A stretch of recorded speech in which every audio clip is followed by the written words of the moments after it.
There is a stillness that comes when the day is finally done, a quiet that feels like the soft hum of a river moving under the stars.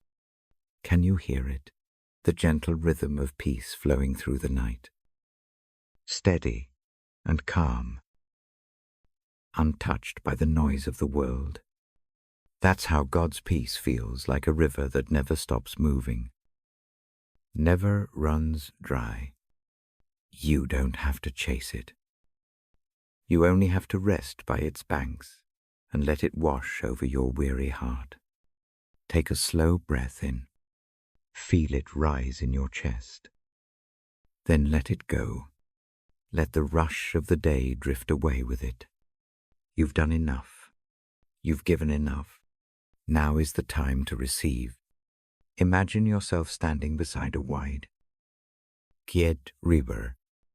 The moonlight ripples across the water, and the air smells of earth and peace.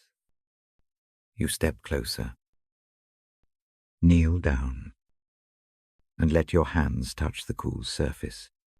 The moment your fingers meet the water, you feel something deeper, a calm that reaches beyond words, beyond thought.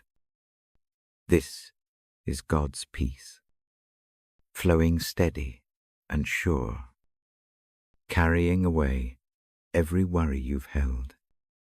You don't have to try to understand it. You just need to let it move through you. His peace doesn't depend on perfect circumstances or easy days. It's a peace that holds steady even when life feels uncertain. It whispers, "I am with you," even when the road ahead isn't clear. Feel that promise now. Feel it resting on your heart. God's peace is not far away. It's within you, rising and falling with every breath. Let it flow through your mind, clearing away the clutter of anxious thoughts. Let it fill your soul until all that's left is quiet trust. Be still beside the river. Listen to the steady sound of His love moving through your life. It has always been there, constant, patient, faithful, and as you rest in that flow, your heart begins to soften, the tightness eases, the weight lifts. You realize that peace is not something you earn, it's something you receive. It's a gift, freely given by a God who delights in calming your storm. So rest here a while longer. Let His peace flow through you, washing away the remnants of the day. The river keeps moving, gentle and endless, just like His love. When you are ready, whisper a quiet prayer of thanks. Thank you, Lord, for your peace that never ends. And if this moment of stillness has brought calm to your soul, I invite you to share it, subscribe, leave a kind word, or send this space of peace to someone who needs it tonight. Together, we can let the river of God's love flow wider, reaching hearts that are longing for rest. May His peace guard you through the night, deep and steady as a river, until the morning light returns. I sit where soft light meets the edge of the pillow. The room breathes slowly.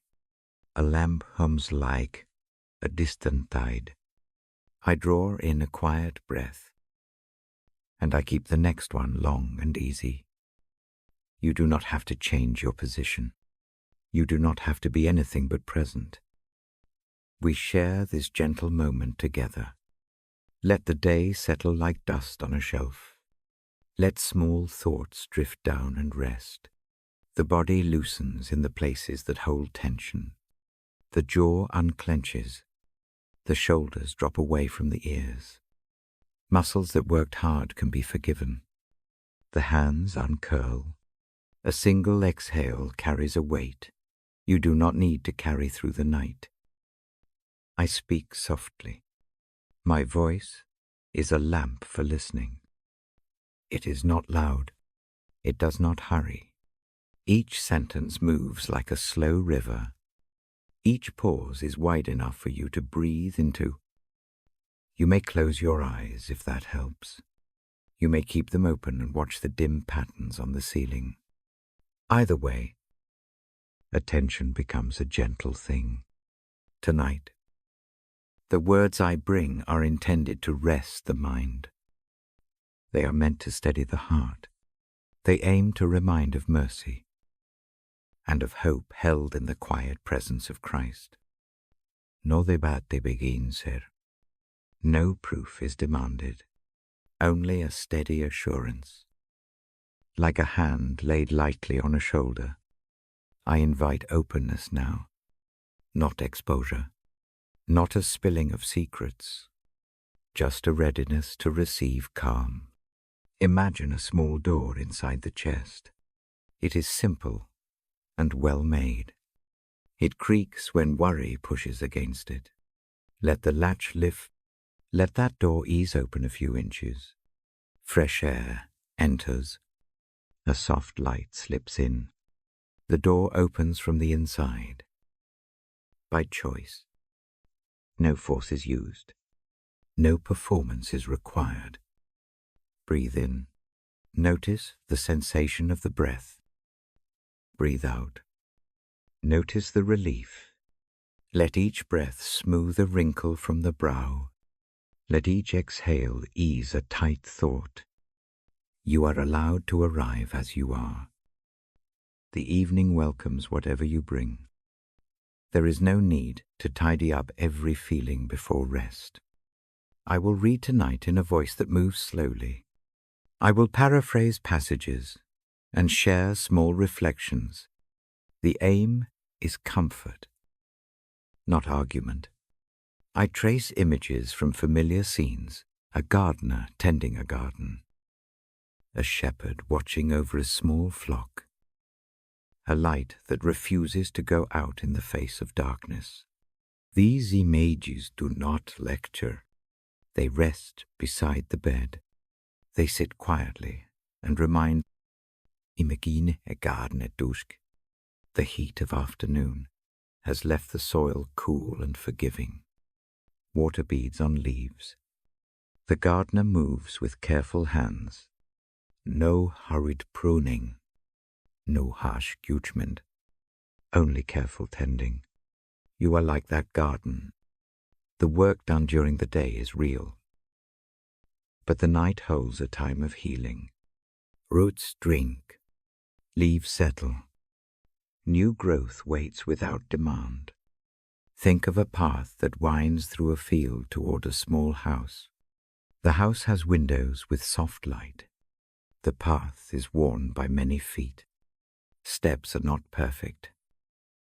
They are simple and honest. Each step toward the house is taken slowly. Each step is met by the steadiness of a companion who walks at a calm pace. You need not rush. The journey into rest is measured and kind. Words of mercy are not demands. They are invitations to release. Mercy looks like a hand that gathers up frayed edges and holds them tenderly. It is not a new task. It is a reprieve. Mercy gives permission to be human in the most ordinary sense. It allows for small mistakes. It keeps hope near, like a small flame at the bedside. Hope here is not loud or grand. It stays low and steady. It is a soft glow under a blanket. It sits at the foot of the bed and keeps watch. Hope notices the next breath. Hope listens for the steady beat beneath the rush of thought. Hope remembers that mornings come, sometimes slowly, and sometimes with surprising grace. I will read passages that speak of rest and care, I will weave them with gentle reflection. The words will linger like warm tea. They move slowly through the room. They settle into the corners where fear and fatigue like to hide. I do not call for answers. I do not request explanations. The heart may remain quiet. That is enough. If thoughts intrude, do not push them harshly away. Notice them like leaves carried on a stream. Watch them pass. Return attention to the breath, to the lamp's glow, to the rhythm of my voice. Each return is a small act of kindness. The mind learns to rest by being returned kindly again and again.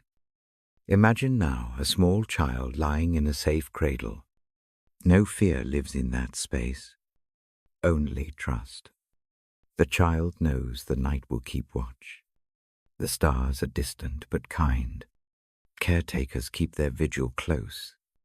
In the same way, the night carries a presence that watches without intrusion. It keeps a calm attention that is both gentle and sure.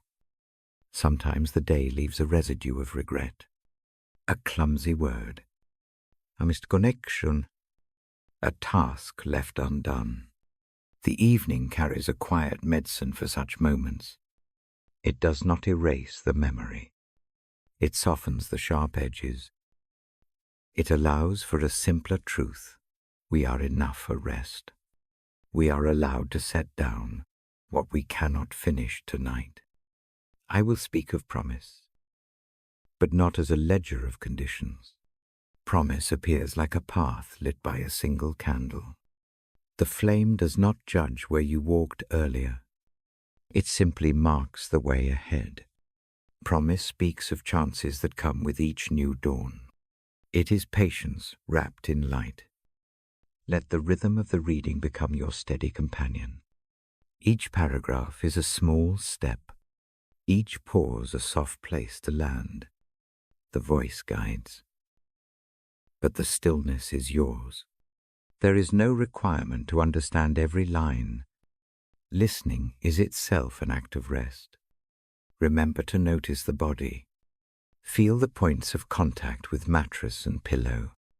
Notice the cool and warm spots on the skin. Allow the breath to fall into an even pattern. Let limbs become pleasantly heavy. Heavy does not mean burdened. It means settled and at peace. In this quiet hour, mercy and hope take simple forms. They show up as a hand that does not demand. They stay near like a quiet friend who sits without questions. They whisper reassurance rather than proclamations. The presence that holds them is patient. It waits without rushing. It holds without clinging. If worry returns like a persistent knock, name it gently in your mind. Give it a place and then leave it there for the night. A shelf in the room of the heart can hold the worry until morning. You can check it then. For now, allow it to sit.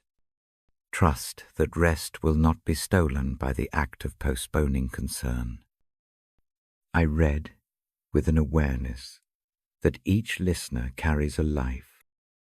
Each life has joys and losses. Each heart keeps its own fragile questions. The readings come to meet those realities with tenderness. They are not a cure-all. They are a balm that soothes and a lamp that shows a small stretch of path. As I continue, let the pace slow further. Words become softer and more spaced. The sentences are like steps that barely touch the ground. The room listens. The lamp listens. You listen. Before I begin the first passage, take 3 even breaths. Inhale quietly. Hold a brief second as the breath rests. Exhale slow and long. Repeat this pattern twice more. Allow the chest and belly to move together. Feel a wave of calm sweep from the crown to the toes. The body thanks you for this small care. When you are ready, settle into whatever position brings ease. Let hands rest on the chest or at the sides. Let the face soften. There is no performance here, only presence. I will start reading gently in the next moment. The words will be slow. The tone will be low. The aim is rest. The evening is a single, steady invitation. Accept it. Allow the heart to open a little more. Let mercy and hope find a place to rest. When the reading begins, listen as if to a friend humming beside you. The melody is quiet. The promise is near. The night keeps watch. I move slowly through the room. I lower the lamp until the shade breathes, a soft amber. The sound of the street fades into a distant hush. A small tray holds a cup of warm tea and a folded blanket. I touch the fabric. It is gentle against the skin. I notice how small actions change the mood. A space becomes quiet on purpose. Feet find a familiar place on the floor. The chair welcomes a slow descent. The body relaxes into the chair or into the bed. In whatever way suits tonight, a hand rests on the blanket. The other opens. Palm up. This is not a posture of answering questions. It is a posture of receiving rest. Soft sound helps. I choose a slow rhythm. It might be the whisper of a fan. It might be distant rain tapping its soft pattern. I set a low hum, a sound that feels like an even pulse. The ears settle into it.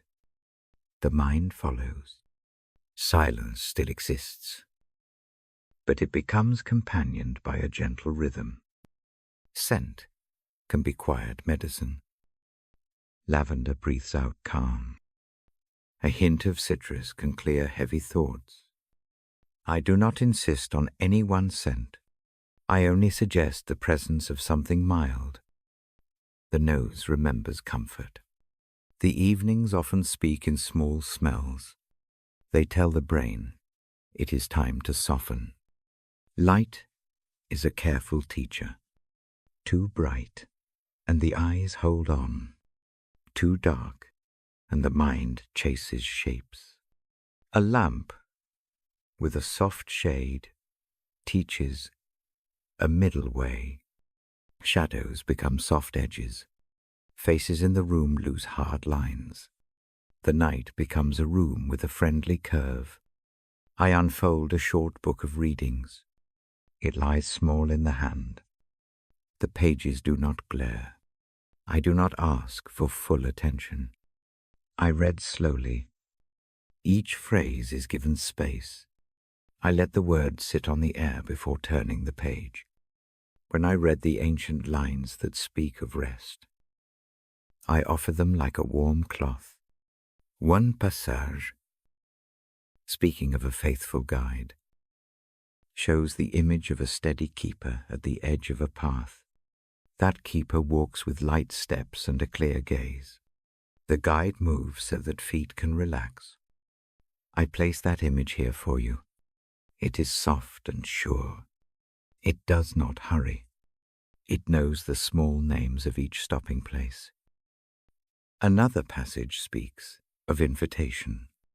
The language asks any who are tired to step into a shelter that does not judge the journey. I say that now, in plain words. Come and find ease. Rest is an open door. The door does not ask for explanations. It only offers a simple rest for weary limbs and for weary thoughts. Imagine stepping through that door and sitting by a low hearth. The warmth is steady. No questions coming near. There is a line that holds the image of lying down in safety. It pictures sleep like a blanket that settles over the world with gentleness. I read this as a promise of calm for tonight. Sleep need not be perfect. It need only be allowed. Allowing is itself an act of grace. The body knows how to enter that space when the mind is given permission.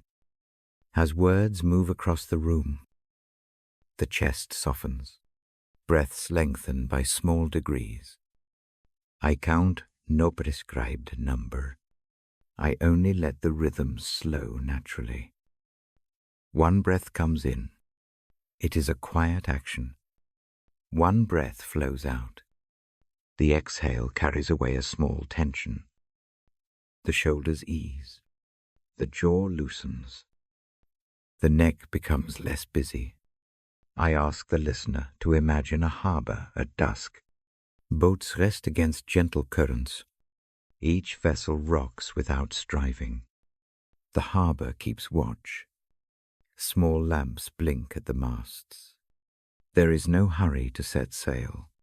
The harbor is patient. It will hold vessels through the dark. This harbor image is not a promise of the end of all storms. It is a picture of shelter for tonight. A gentle practice helps. I invite the placing of one worry on a small, imaginary shelf. Choose one tiny concern. Put it there. Give it a simple name. Do not crowd the shelf. Leave space. The shelf is allowed to hold that worry until morning. For now, the shelf and the night share the keeping. The mind may return to that shelf later. For the present hour, the worry may rest. I read a short passage that speaks of a steady presence beside the bed. It is described as a watch that is calm and constant. I shape those words into an image of a hand that does not press, but that rests near. It is not forced. It is not loud. It is simply near. The presence offers no list of correction. It offers care in the small, everyday shapes of evening. When thoughts wander, I do not scold them. I let them move like clouds across a slow sky. Watching is the kindest act. Naming a thought and letting it pass takes no strength. It only takes gentleness. Each return to the breath is a soft victory. Each return rebuilds the habit of rest. The reading continues with a passage that talks about peace, like a river. The river moves steadily. It does not shout. It shapes the stones over time. I invite attention to a quiet current inside. Sense it as a small stream under the feet. The current is present. Even when the surface reflects the moon, trust that the steady flow moves through the night, carrying away some small troubles. Hands can find a place of calm. Resting a hand on the chest helps. The warmth of the palm speaks a language older than words. I place my own hand there now as I read. The act is simple. It is an offering of tenderness. It creates a small track in the body where tension can unwind. There is a short line that compares worry to a bundle of sticks. The image is plain. Untje, on peace. Lay it down. The weight lessens. I speak that picture aloud. The bundle need not be carried across the dark. It can stay in a safe corner. Night has room for such things. I read a passage that invites gentleness towards oneself. It names the truth that people are not machines. The body remembers and forgets. The mind missteps. Mercy gathers these small edges without fuss. I fold that mercy into tonight's tone. No list of tasks must be redone before sleep. The act of resting honors the work already done. If grief is near, I echo a line that gives permission to be slow with it. Grief moves in its own pattern. It is not hurried by bright promises. It is met closest by a steady presence and by small, repeated care. I urge patience with sorrow. Allow sorrow to come and go like weather. Allow faithful friends to sit in the room with it. The voice grows softer still. Sentences are shorter. Pauses longues. The pace is small and steady. The room listens. Breathing matches the cadence. The lamp is a distant sun. The blanket is a gentle field. I invite a final image. Picture a small lantern carried along a familiar road. The light is small, but it travels faithfully. It meets every shadow with enough brightness to show the next step. The lantern does not banish night. It simply points and keeps a patient glow. Carry such a lantern inside. Let it be the manner of attention that watches your breath and holds mercy for mistakes. Before closing this small time, I read a short, quiet line that promises help to the weary. The phrase asks nothing in exchange. It offers rest as a simple gift. Accepting it is allowed. Receiving it is not earned by perfection. The gift is given in the hush of evening. Now the room feels ready. The moment is soft. The body has settled deeper. The mind has fewer sharp corners. I lower the book and let the final sentences hang in the air like a curtain. There is no sudden demand to wake or respond. The night comes in its own rhythm. If sleep arrives, go with it. If sleep waits, remain present and kind to the waiting self. The lamp will be here at a low glow. The cup will cool into a pleasant memory. The blanket holds warmth. The harbor keeps its watch. I will read again in the next moment, continuing with gentle passages and short reflections. For now, allow the breath to find a slower arc. Let the hand rest. Let the heart lean on the small, steady presence that has been described. Rest is not a thing to be earned tonight. It is a quiet offering. When the next part begins, I will open the book to other passages that speak of comfort and calm. Until then, be gentle with yourself. The night is near. The lantern of mercy is lit. Sleep when it comes. Stay soft when it waits. The room keeps watch. The promise of care remains.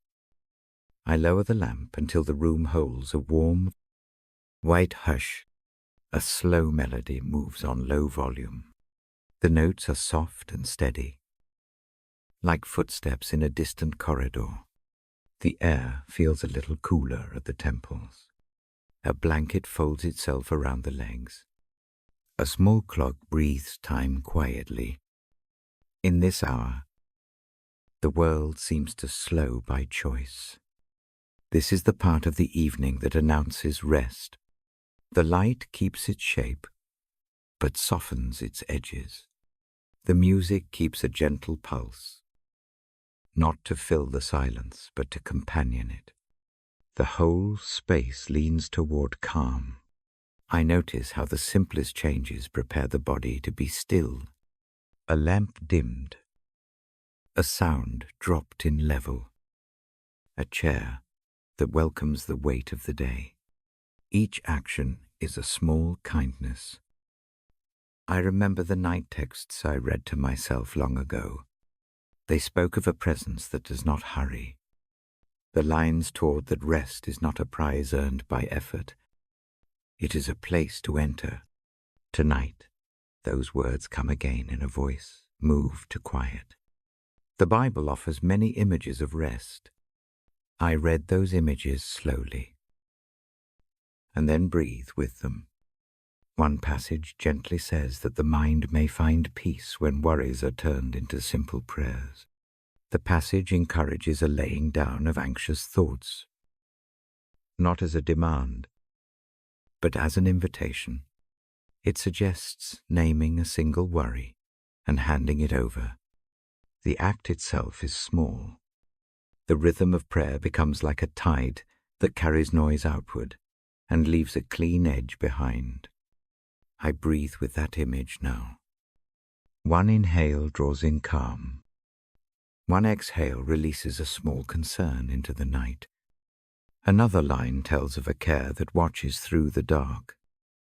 It pictures a guardian whose gaze does not tire, whose attention does not slip. The thought is quieting. It reshapes the thought that night is an enemy. Instead, night becomes a time when care keeps its steady watch. This presence is not loud. It does not demand answers. It simply stands near and attends to the small things people carry. I read a short text that speaks of sleep itself as a gentle gift. The writer suggests that sleep comes when the body and heart are allowed to rest, when striving loosens its grip.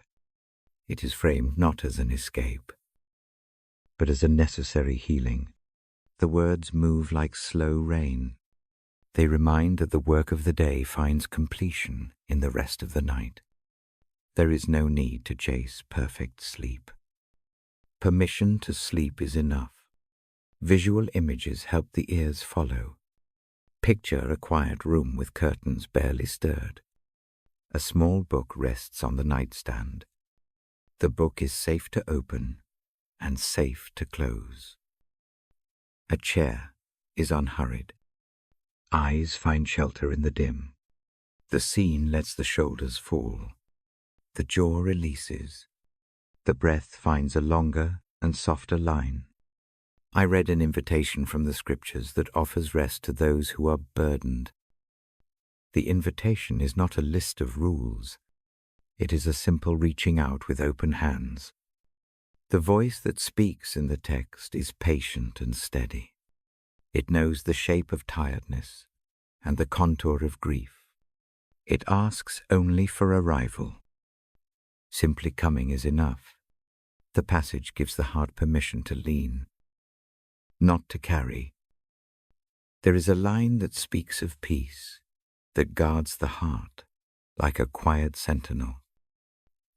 It says that when concerns are brought into the light of prayer and humble thankfulness, a kind of peace settles. The peace is like a soft wall that keeps the mind from racing. It does not banish thought. It tends thought. It keeps the pulse even. I fold this thought into the room now. Let it stand as a gentle presence between the mind and the rush of the day. Breathing practices accompany these images. Breathe in slowly. Hold the breath for a gentle moment. Let it out in a long, even sigh. Repeat with no force.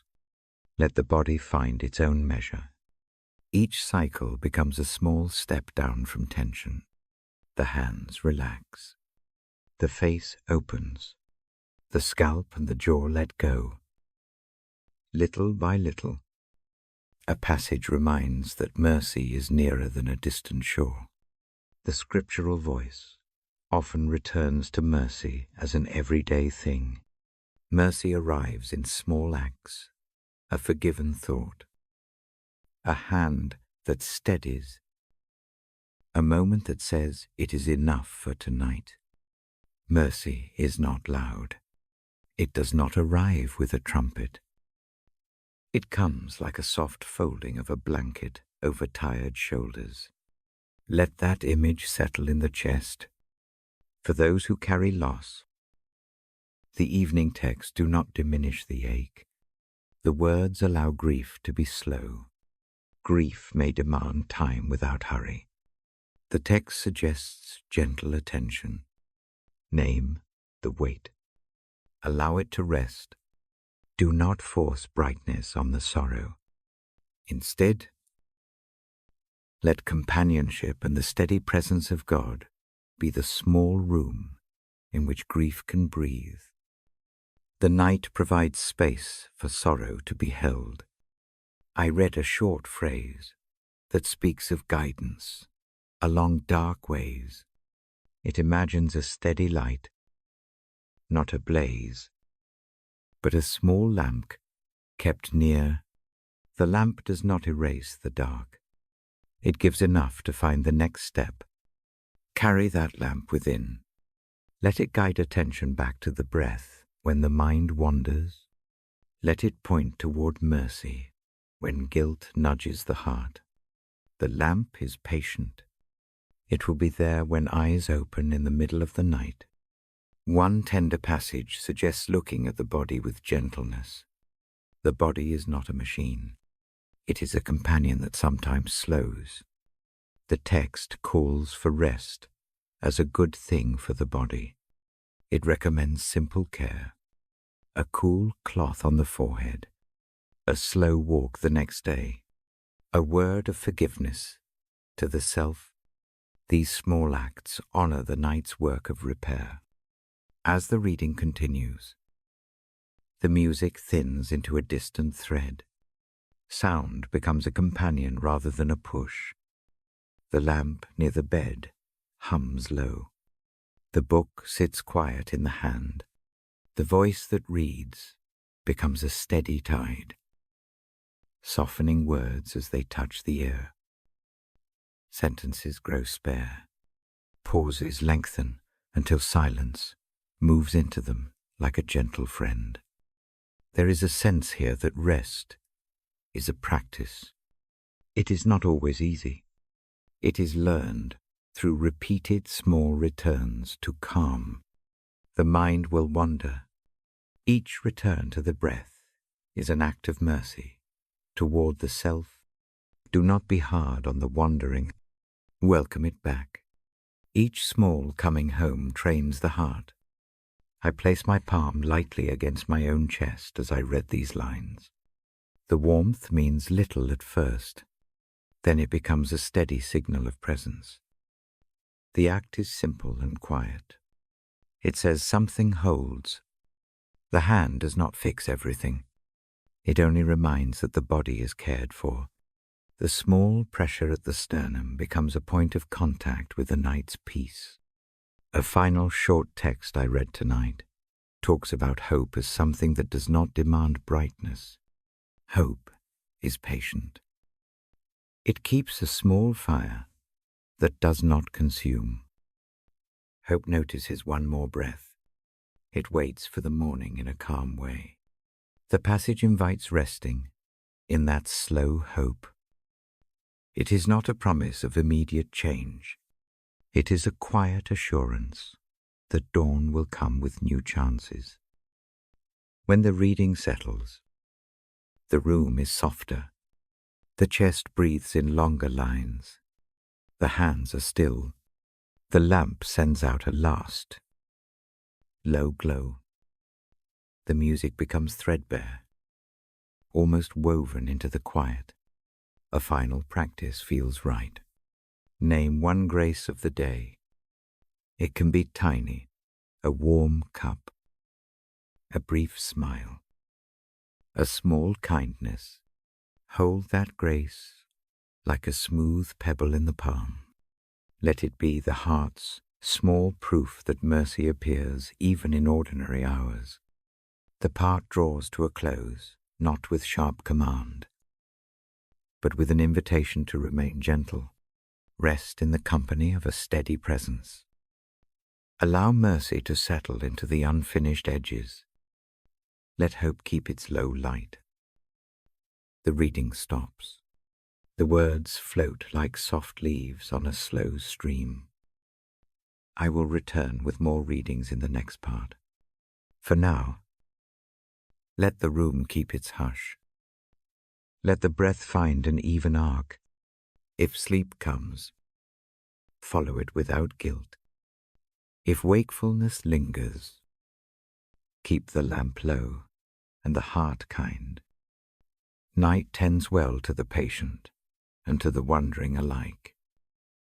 The presence that watches is close. The evening is a quiet preparation for rest. The hand of mercy tucks the edges gently, and the soul leans toward peace.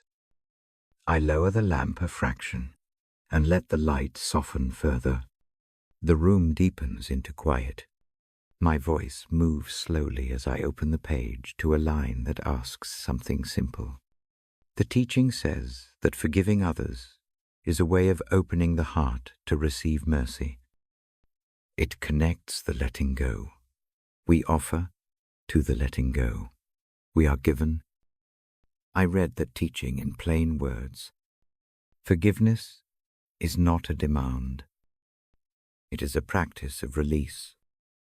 Letting go does not mean forgetting the harm. It does not mean pretending the wound did not exist. It means choosing to lay down the burden that keeps the chest tight. The choice is gentle. It asks only a small courage. I invite a brief stillness. Rest the hands. Feel the contact of palm to knee or sheet. Breathe in with calm. Let the exhale be longer and softer. This moment holds permission to breathe away a small weight. I offer an image. Picture a basket heavy with stones. Each stone has a small name carved in it. Names like an angry word. Namesleika mist promis. Names like a day that felt wrong. The basket sits on a worn bench. It is heavy, so the body leans toward it. The arms tire. Imagine setting that basket down. Lower it onto the bench with care. It stays there. The hands are empty. Notice the softness that follows. Muscles that held tight around the ribs begin to relax. The shoulders drop. The jaw eases. Forgiveness begins in an act like that. It is a small lowering. One does not have to drag the basket across the night. One can leave it. The presence that watches the night can hold it for a while. The act of leaving the basket is itself a mercy. I read the teaching again. Softly. It says that when people extend forgiveness, mercy comes back in kind. The language points to a cycle of release. Giving release opens a space to be released. It is not a score or a coin to be exchanged. It is a movement of the heart that makes room for rest. There is a practice that helps. Choose one small name on a stone. See it clearly for a moment. Then imagine untying a single knot at the handle of the basket. The knot is old. It is difficult only because it has been touched so often. With a careful motion, the knot comes loose. The handle lifts. One stone slides out and lands softly on the floor. Pick it up in thought. Speak a short sentence of release. The sentence is simple. I will not carry this tonight. The breath follows that sentence. Inhale quietly. Notice how the chest does not tighten. Exhale and let a little weight move away. Repeat if needed. The mind will wander. Gently bring it back. No harshness. No urgency. Each small untying is a tender act. Forgiveness also involves facing the self.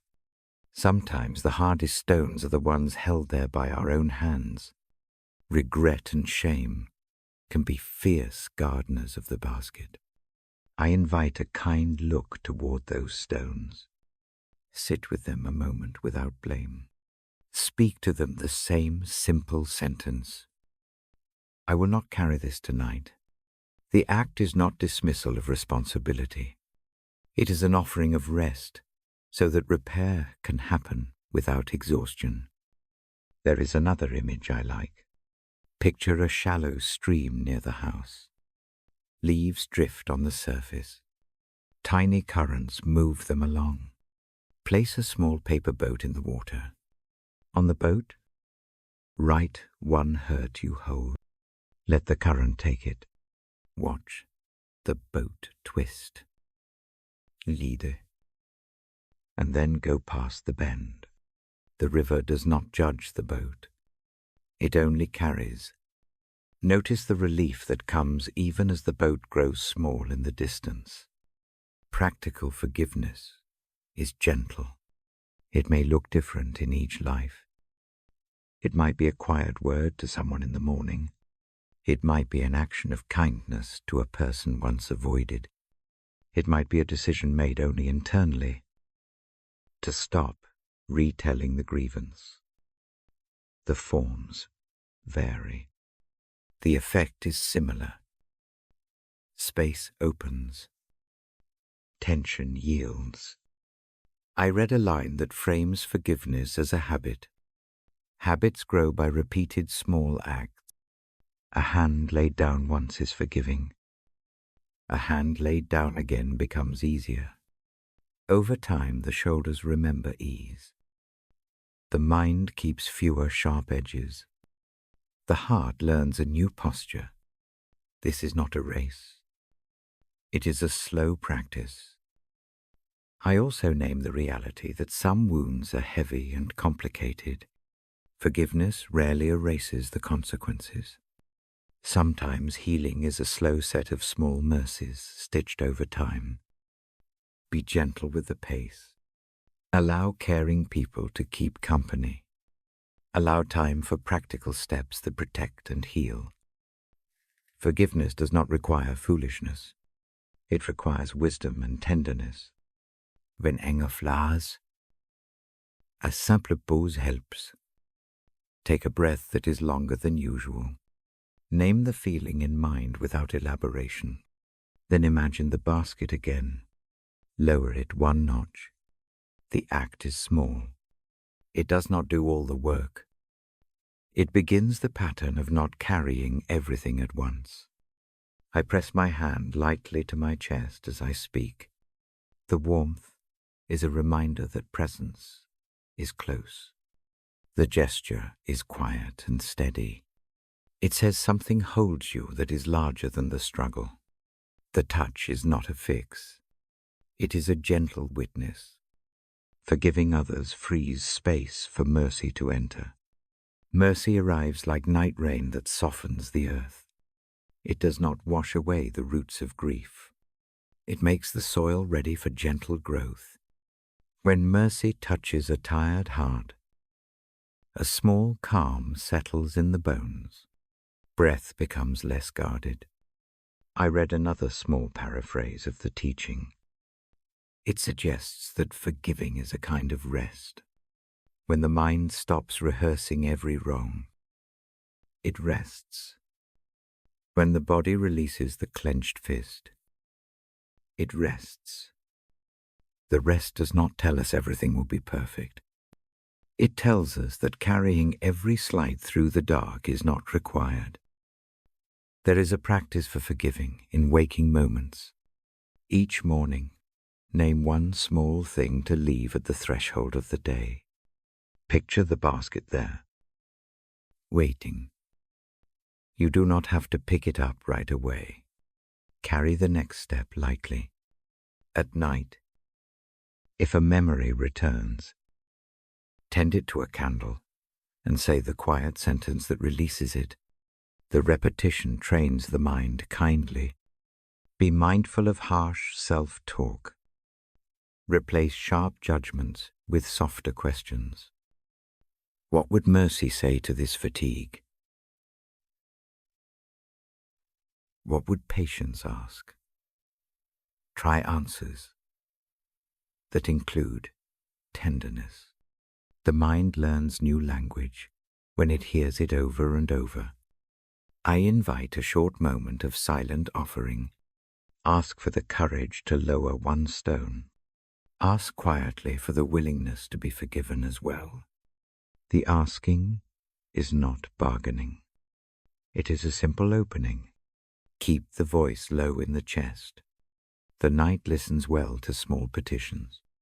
If resentment feels like a locked room, imagine a window being opened from the inside. The fresh air comes. The light moves in across the floor. The locked room does not disappear, but the atmosphere changes. Small air changes comfort. Forgiveness is like that window. I remind that forgiveness often returns in surprising forms. It can arrive as sleep that falls more easily. It can come as a morning without the familiar ache. It may come as a dream that mends an old edge. Keep attentive to these small returns. They are not grand signs.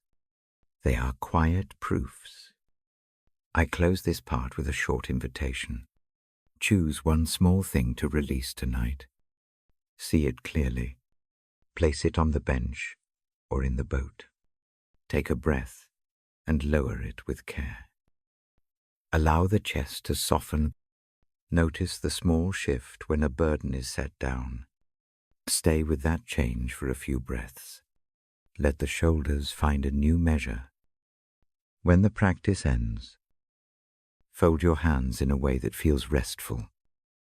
Let eyes close if that helps. The lamp hums a low reply. The blanket holds warmth. The night keeps watch without hurry. I will read another passage in the next part. For now, sleep if it comes.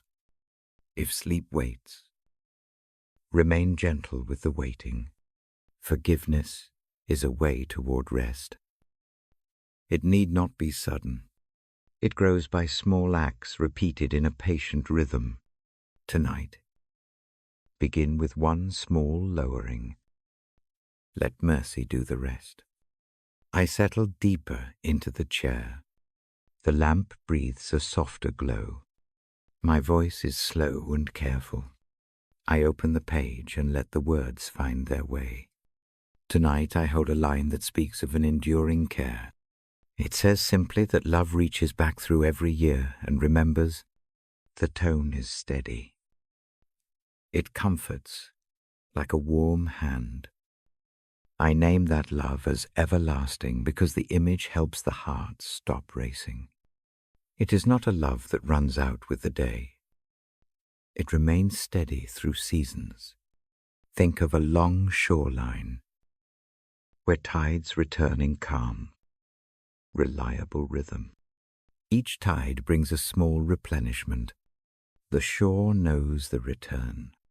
The knowledge itself is a comfort. I read the passage in a paraphrase that keeps it gentle. The message is not a loud claim.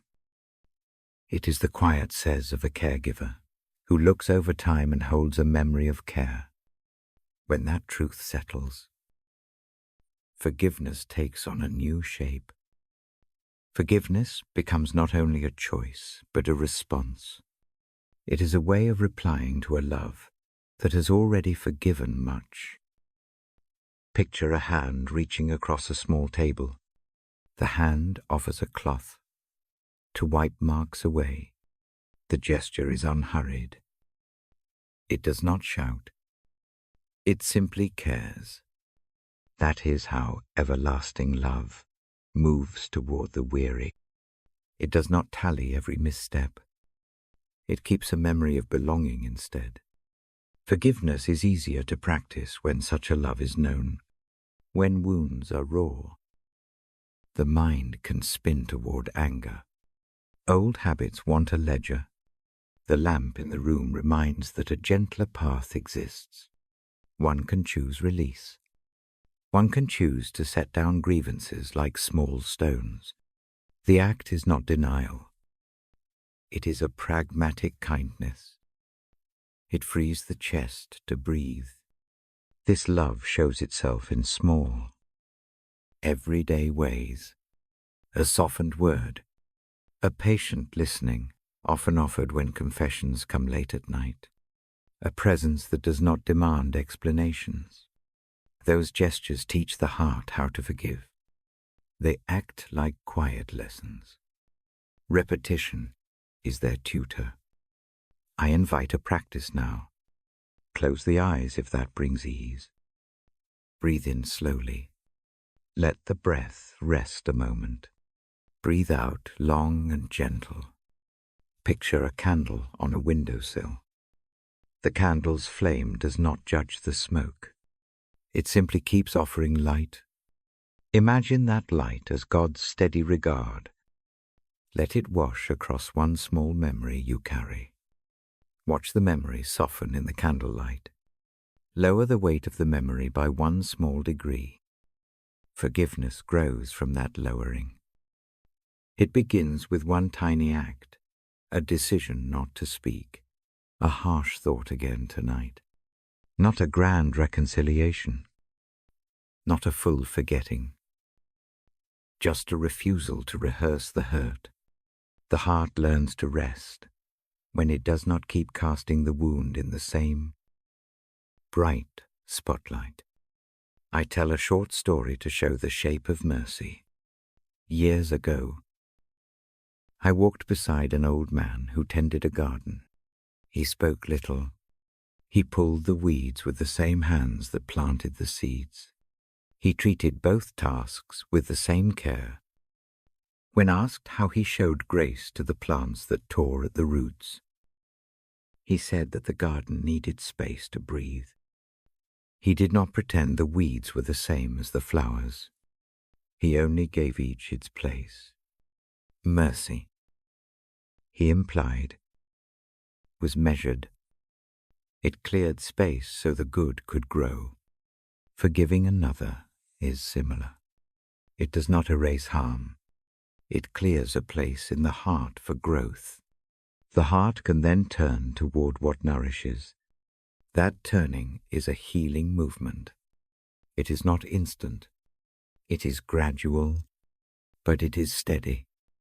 I read a small modern line that echoes this idea. It suggests remembering the mercy first received. Think of an early morning you were forgiven, perhaps by a kind word or an unexpected softness. Let that memory be the model. Use it as a mirror. If mercy was offered to the self, then offering it outward becomes less unnatural. That memory becomes a small proof that forgiveness works. There is a rhythm to forgiving that the body understands. Start small. Breathe. Name one small hurt. And say, a short, quiet sentence in the mind, I choose rest from this tonight. The sentence is not a bargain. It is a humane boundary. It tells the shoulders to ease. It tells the jaw to unclench. Do it once or twice. Let the body notice the relief. Sometimes, forgiveness requires clear boundaries. Not every relationship returns to health overnight. Wisdom and care may keep distance where harm is ongoing.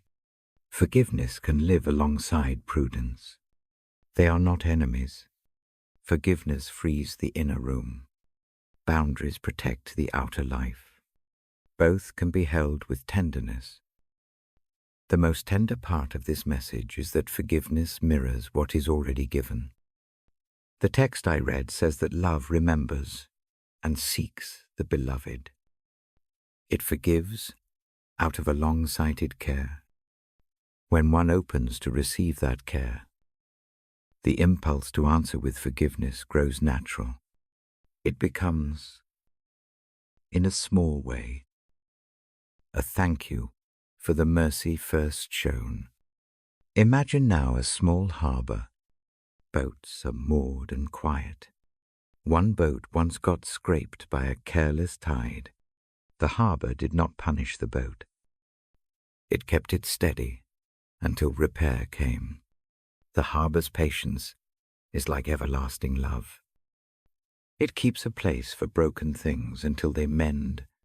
Forgiveness is the act of staying in the harbor with someone else. I ask for a brief moment of inward prayer.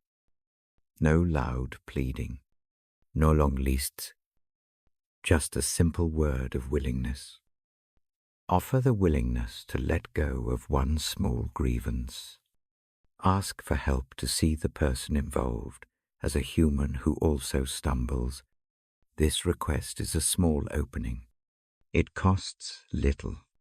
It gives much. There are nights when anger flares and sleep seems distant. Bring that anger to the lamp of love described earlier. Let the steady glow find the edge of the hurt. Watch the sharpness fade a little. The relief may be small at first.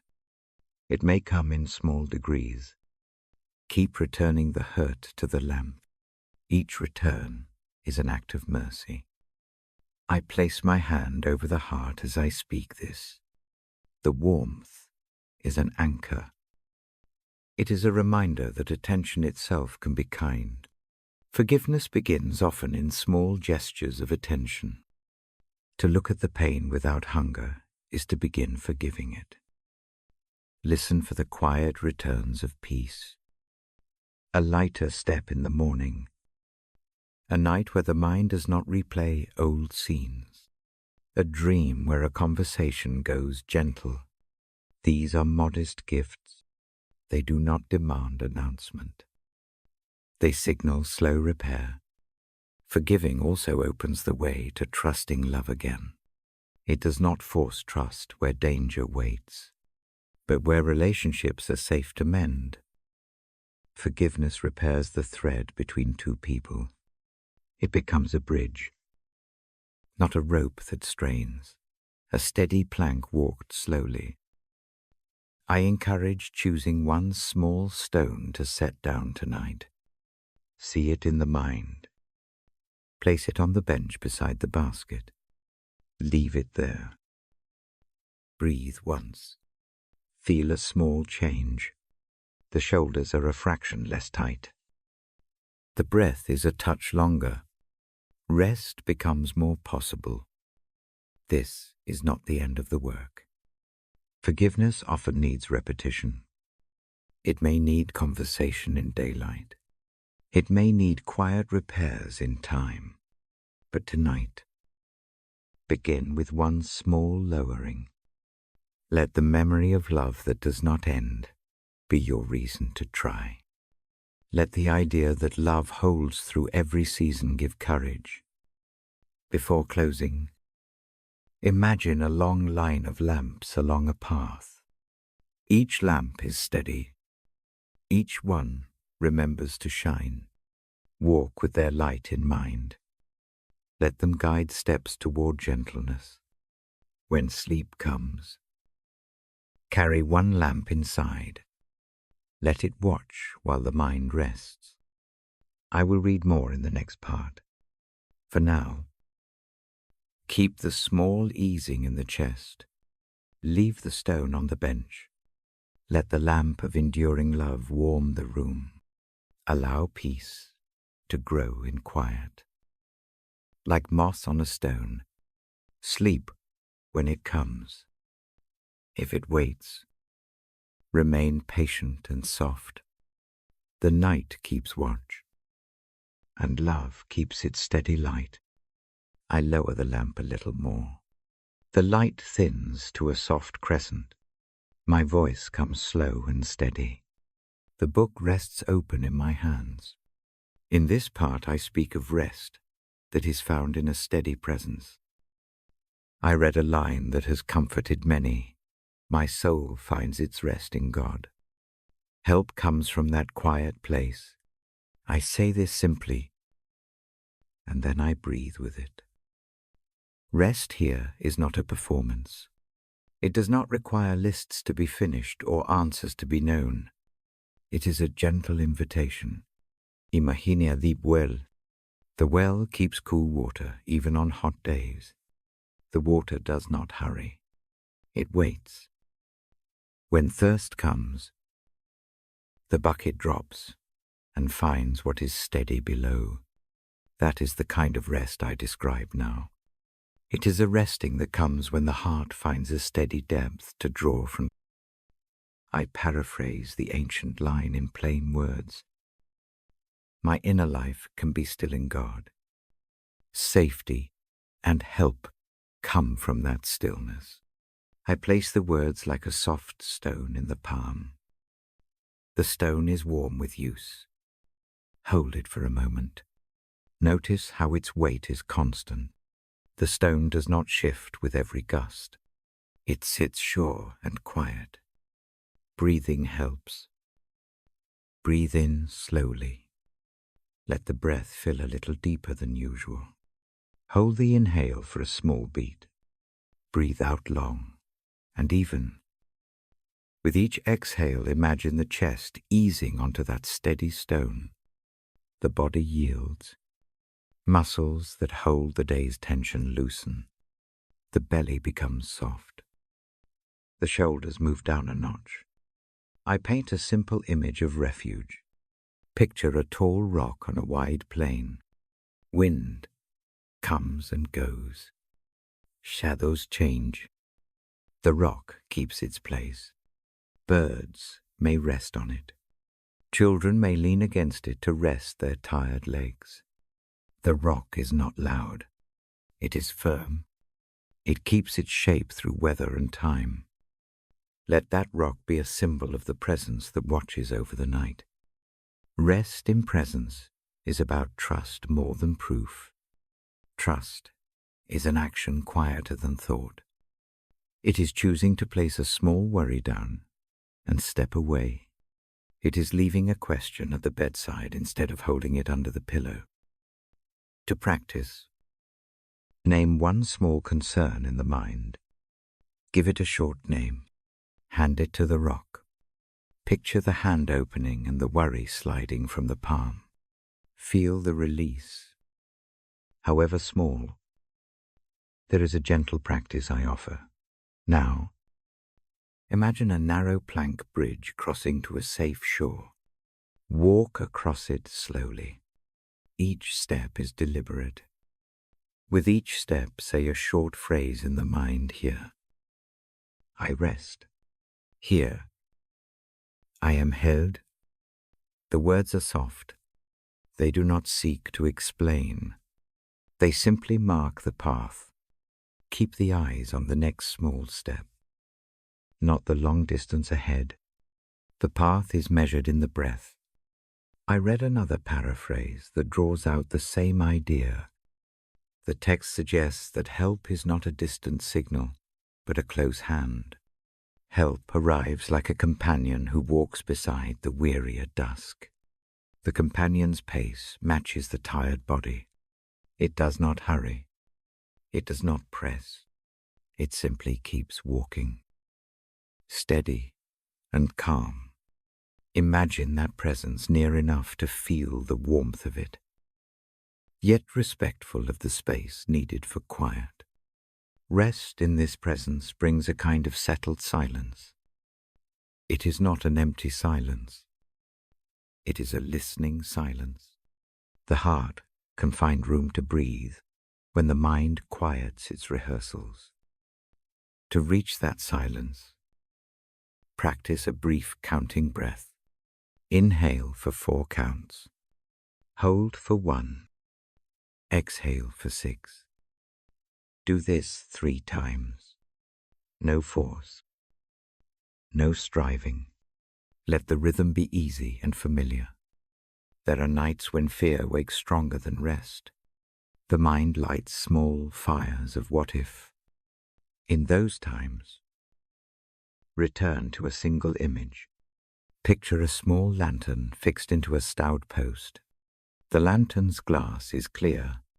The flame inside is steady. It does not have to be a great light. It only needs to show the next step. When fear comes, let the lantern stand between it and the heart. Notice how even a little light changes the distance of worry. I offer another small exercise. Place a hand over the place where the heart sits. Feel the rise and fall of the breath beneath it. Let that contact be a sign that the body is alive and cared for. Keep the hand there for a few breaths. If the skin cools, breathe warmth into it. Feel the pulse like a quiet drum. The touch does not fix everything. It marks the body as present and worthy of gentleness. Rest in God's presence is not always instantaneous. Sometimes it arrives as a slow softening over many evenings. Do not expect immediate perfection. Instead, expect small shifts. A night when the mind does not spin as much. A morning when the chest feels lighter. The changes may be modest. They are real. They are the work of slow mercy. There is comfort in naming what is held by this presence.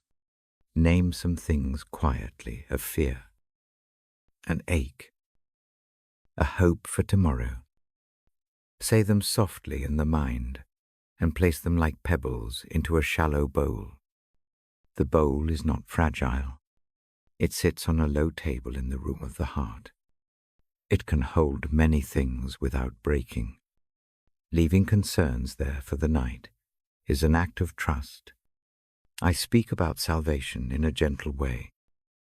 Salvation here is not an abstract law. It is help that arrives where the weariness is heaviest.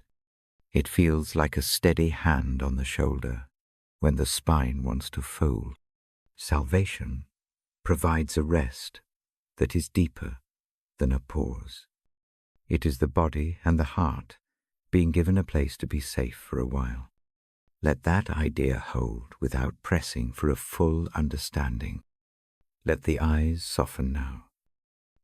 If closed, let the lids be heavy but not strained. If open, let the gaze fall to a soft corner of the ceiling. Allow thoughts to drift like leaves on a slow river. Watch them go. No need to chase them. Keep returning to the breath, to the hand on the heart, to the image of the rock or the well. If grief sits beside the bed, give it a small stool. Sit with it without rushing the motion. Speak one short allowance. Inwardly, you may be slow tonight. The voice of kindness does not hurry sorrow. It keeps company. Let the night be a place where the grief is not a problem to solve, but a presence to be held with tenderness. The presence that brings rest also brings a patience that does not force the soul into sudden brightness. Patience is a quiet neighbor. It sits in the room and hums a low tune.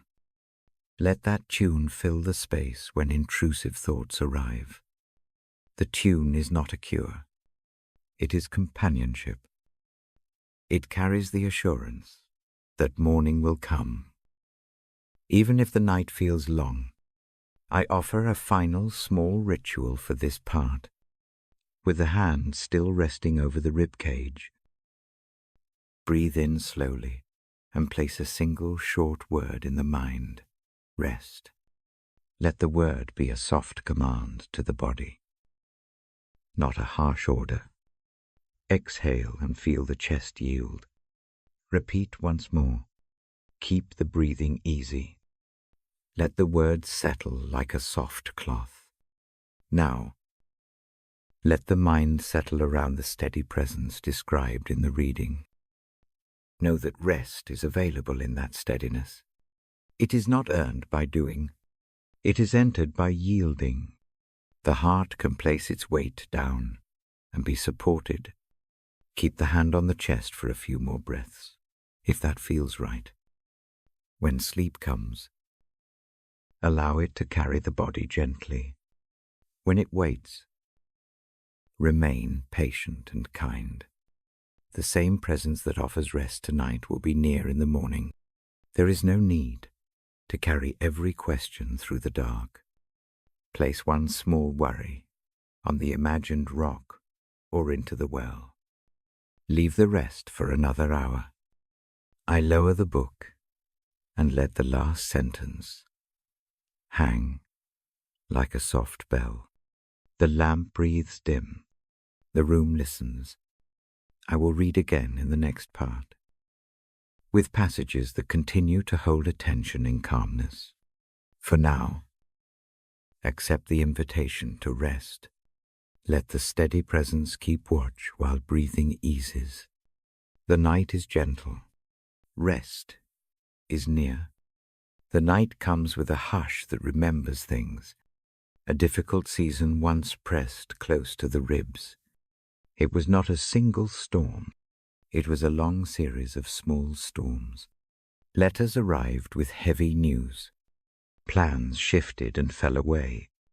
Sleep trusted the darkness less and less. The body learned how to wake in the small hours and stay awake until the sky paled. I tried to describe that time without making it more dramatic than it felt. The truth is plain. The chest tightened. Thoughts moved like restless birds. A cup of tea cooled untouched. The lamp burned low.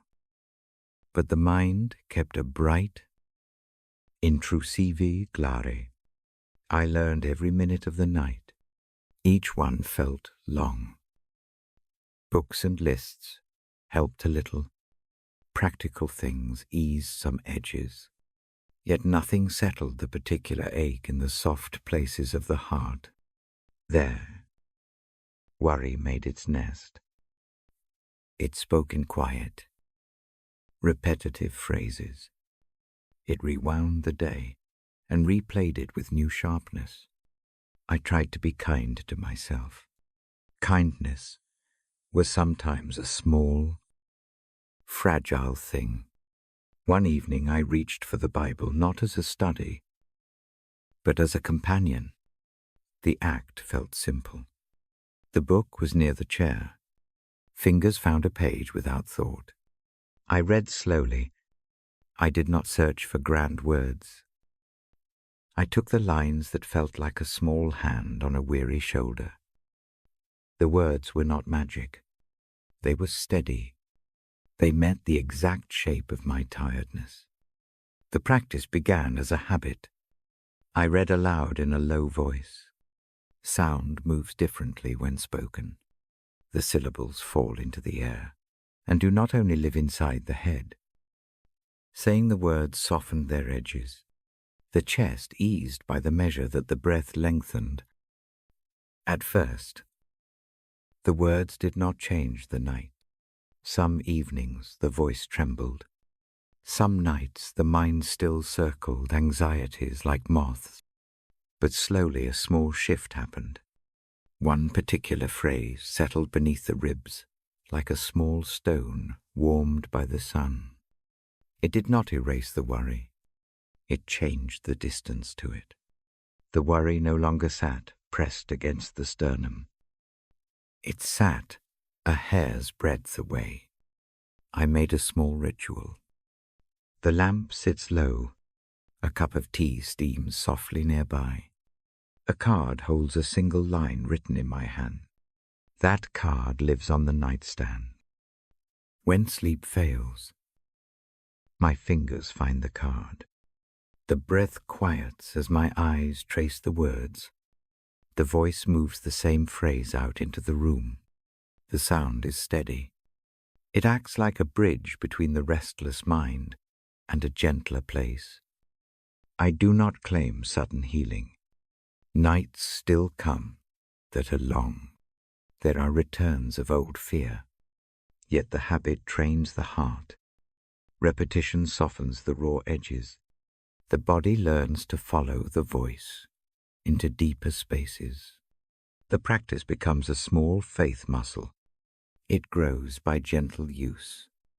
Something else happened as the reading continued.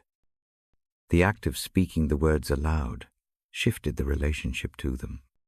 They moved from being lines on a page to being lived. things. A phrase could be like bread. It could be broken and shared. In the quiet, I found that the rhythm of reading is itself a comfort. The cadence keeps company with the breath. The pauses mark out a place for the heart to rest. I also began to carry the words into daylight. They were not only for the dark hours. A phrase at noon could steady a speedy thought. A line dragged in the pocket like a small talisman could stop a spiral before it started. The words became practical aids. They made room for wiser choices and softer responses. One night stands out. The room held a crisp, winter silence. The moon leaned on the sill. The chest felt especially heavy. I opened the book and read the same line I had been carrying. This time the sound landed differently. It did not push away the pain. It touched it. In that touch, something that resembled peace arrived. It was not dramatic. It was quiet and patient. The breath lengthened and stayed longer than it had the whole week.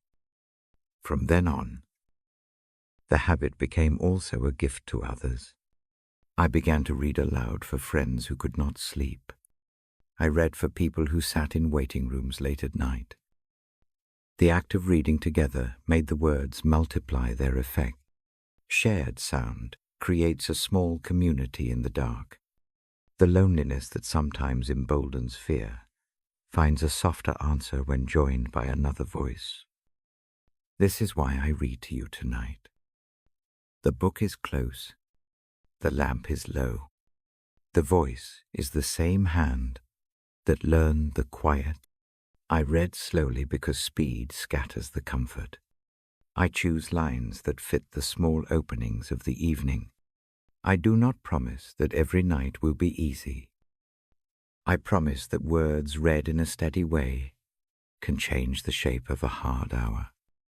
Practical steps help the change become real. A card with a chosen line, a slow breath before opening the book, a hand placed on the chest to feel steadiness while the words speak, a small ritual of closing the page with gratitude for one small thing from the day. These acts are simple. They are not demands. They are invitations. There were nights when doubt rose and asked for proof. The voice of certainty can be loud. I met that doubt with patience. I did not argue. I read. I kept the lamp low and the sentences short. The hearing of the words mattered more than immediate belief. O team. Hearing softened suspicion. Hearing taught the heart to trust the rhythm of mercy before fully understanding it. I learned to be patient with the process. Healing takes time. Habits that soothe the night become faithful attendants only after many evenings. The first step is to try. The second step is to try again. The third is to keep trying with gentleness. The practice honors smallness. It treats slow change as progress. There are small signs that this way works. A morning when the chest does not startle awake. A midnight hour that holds a calm pause between thoughts. A day where a tense memory does not insist on retelling itself. These are modest proofs. They are enough. If you are carrying a long night now, try this with me. Choose one simple line that fits the ache you feel. Write it on a small card. Place it on the nightstand where your hand can find it in the dark. When the mind grows loud, reach for the card. Read the line aloud in a soft voice. Breathe with it. Place a hand on the chest or the belly. Let the sound and the touch walk together. I will read the same line for you shortly. I read it not as an answer to every question, but as a steady companion for a hard hour. The phrase, might not change the outcome of tomorrow. Often it does not, but it changes the present in a way that honors the body and the heart. It creates a small space where rest can begin. Tonight, the card on my nightstand stays close to the book. The lamp keeps its low glow. The cup of tea cools into a comfortable memory. My voice reads, and the room listens. The words do their slow work. The chest eases a little. Breath lengthens. The long night seems shorter by degrees. This personal story does not conclude with a neat ending. The season of struggle softened, but life continues with both ease and difficulty. The change is gradual. The practice continues. The same lamp that warmed me in a dark stretch now warms this hour with you. I read because the habit steadied me. I read because sharing the words makes them larger and more sustaining. I close this part with an invitation. Find one small line to carry. Keep it near. Read it aloud when the night presses in. Let the words be a bridge to gentler breathing. If sleep comes easily, let gratitude rest on the tongue. If sleep waits, keep the lamp low and the voice slow. The book is open. The promise of a steady presence remains. In the next part, I will offer more passages and slow reflections to keep company through the dark. For now, lay down one small weight and breathe with me. The lamp lowers a fraction more. The shade becomes a thin bowl of amber. My voice moves slowly and plainly. Tonight I read a line that asks for a very simple action. I say it gently, and then I breathe with it. Place your worry where care can hold it. Let a steadier hand take what is too heavy. Words fall differently when spoken. Each syllable floats into the room and does not have to stay inside the head. I read the thought as if handing it across a table. Deliver the anxious thing to what watches over the night. That watching is patient. It is tender. It does not tally faults. It keeps what is offered. Imagine coad. The coat has been worn all day.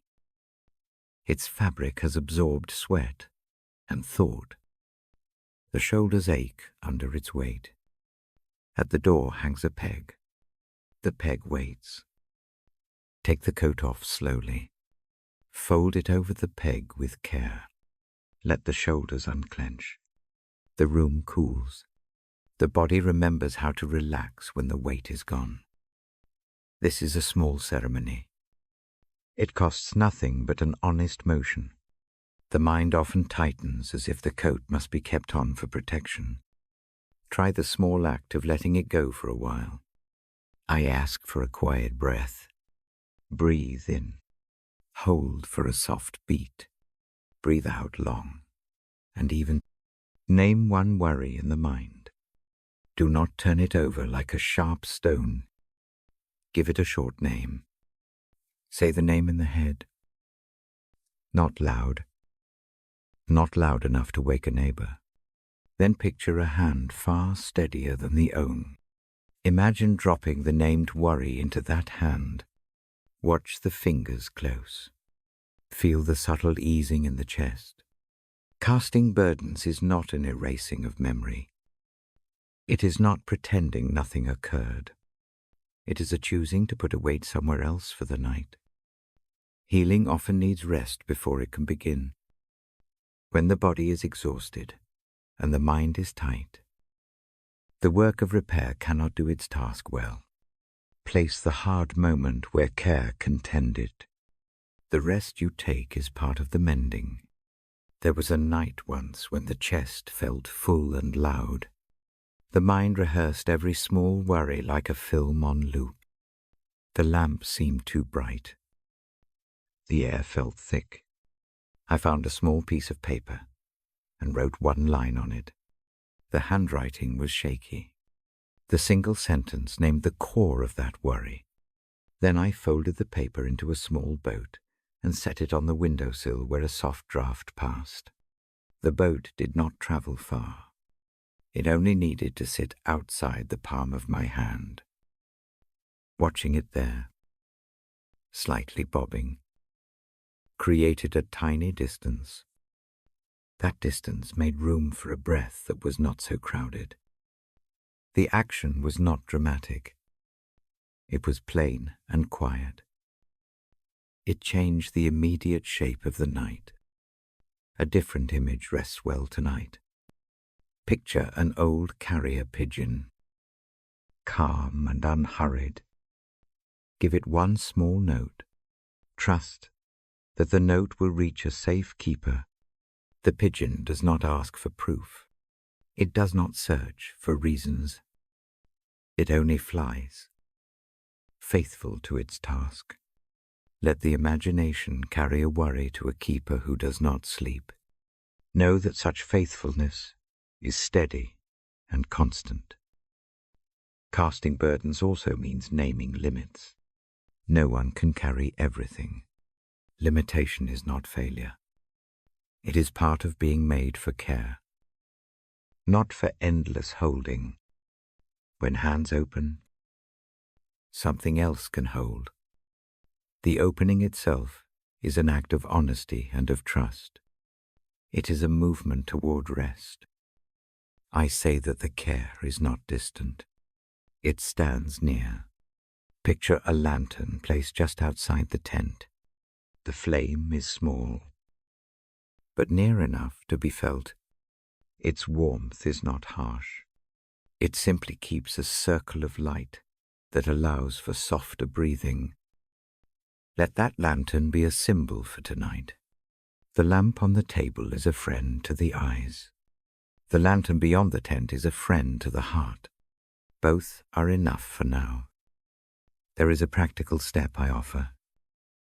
Choose one worry that repeats and closes the chest. Give it a short line on a scrap of paper. Fold the scrap once in the mind, and then fold it again. Imagine placing the paper into a box that is locked with a simple latch. The box sits in a room that watches and will not be careless with what is inside. Close the latch. Tell the mind that the box will be checked in the morning. For tonight it is safe. The act of putting the worry in a contained place brings immediate relief. The mind recognizes boundaries and relaxes. Some burdens are not only heavy, but old. They live in old pathways that the mind travels by habit. Habits can be retrained by small, repeated acts. Each night that a worry is placed in safer hands, the habit shifts a little. The cycle of carrying loosens. The shoulders learn a new posture. This takes time. It takes repeating a faithful practice when the night is calm. The repetition is not performance. It is a steady, small covenant with rest. I speak softly about care that knows the shape of every burden. It is not a busy, correcting presence. It is the kind of care that bends close without judgment. Imagine someone sitting at the edge of the bed, a hand near, but not intrusive. The posture is watchful and patient. The hand will take burdens when offered. The offering itself is an act of trust, not a bargaining chip. Mercy arrives not as a loud decree, but as a patient receiving. Like the tide that accepts every pebble without complaint. Mercy gives space to what comes. Let that image soothe the mind that insists on neat solutions. Some things remain uncertain. The care that watches through the night can hold the uncertainty without being alarmed. If guilt tugs at the sleeve, do not attempt to carry guilt alone through the dark. Name the guilt briefly. Then imagine folding it into a soft cloth and handing it over. The cloth does not make the guilt vanish. It gives the chest a moment to rest. In the morning, when light returns, practical steps may be clearer. For now, give the heart permission to sleep. There are nights when anger flares and rest seems impossible. In those times, cast the anger as if placing a torch on a table across the room. The flame is allowed to be bright, but it no longer burns the hand. The distance matters. The action keeps the anger from dictating immediate responses.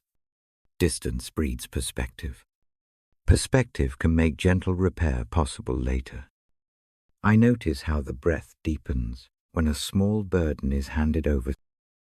Even in the imagination, the ribs expand. The throat softens. The face releases its grip. The body knows what to do when it is invited to let go. Trust that physical knowledge. Follow it with patient motion, slow breath. Light hands. A gentle shift of posture. Tonight I read a short line again that comforts me. Give what you cannot carry to the one who cares. I do not say this as a command. I say it as a reminder. The reminder is like a gentle knock at the door of weariness. Open the door. Let someone else hold the load for the night. This practice of casting burdens is not a one-time solution. It becomes a rhythm. At dusk, gather what is pressing. In a few soft phrases, name it. Release it into care. Let the body fold into sleep. In the morning, approach the day with clearer hands.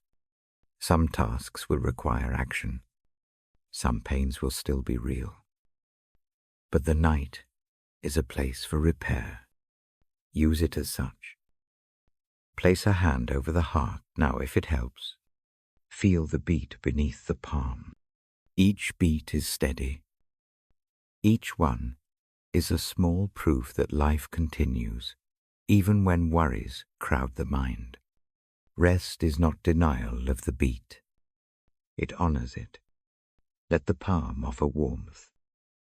Let the warm act as a small promise that the burdens handed over are not lost to indifference. They are held. I will read in the next part more lines that keep company with this idea. For this moment, choose one small worry to place in another hand. Imagine doing it carefully. See the worry move away and feel the room grow a little less dense. Breathe again. Let the breath carry the quiet. Sleep when it comes. If sleep waits, remain gentle and patient. The care that watches through the night lights the path ahead with steady mercy. I lower the lamp until the room holds only a thin bowl of amber. The page rests open in my lap. My voice moves slowly. I read a short line from the Gospel that asks for a quiet kind of trust. It says not to be anxious about tomorrow. Let each day carry its own need, and allow the next day to come.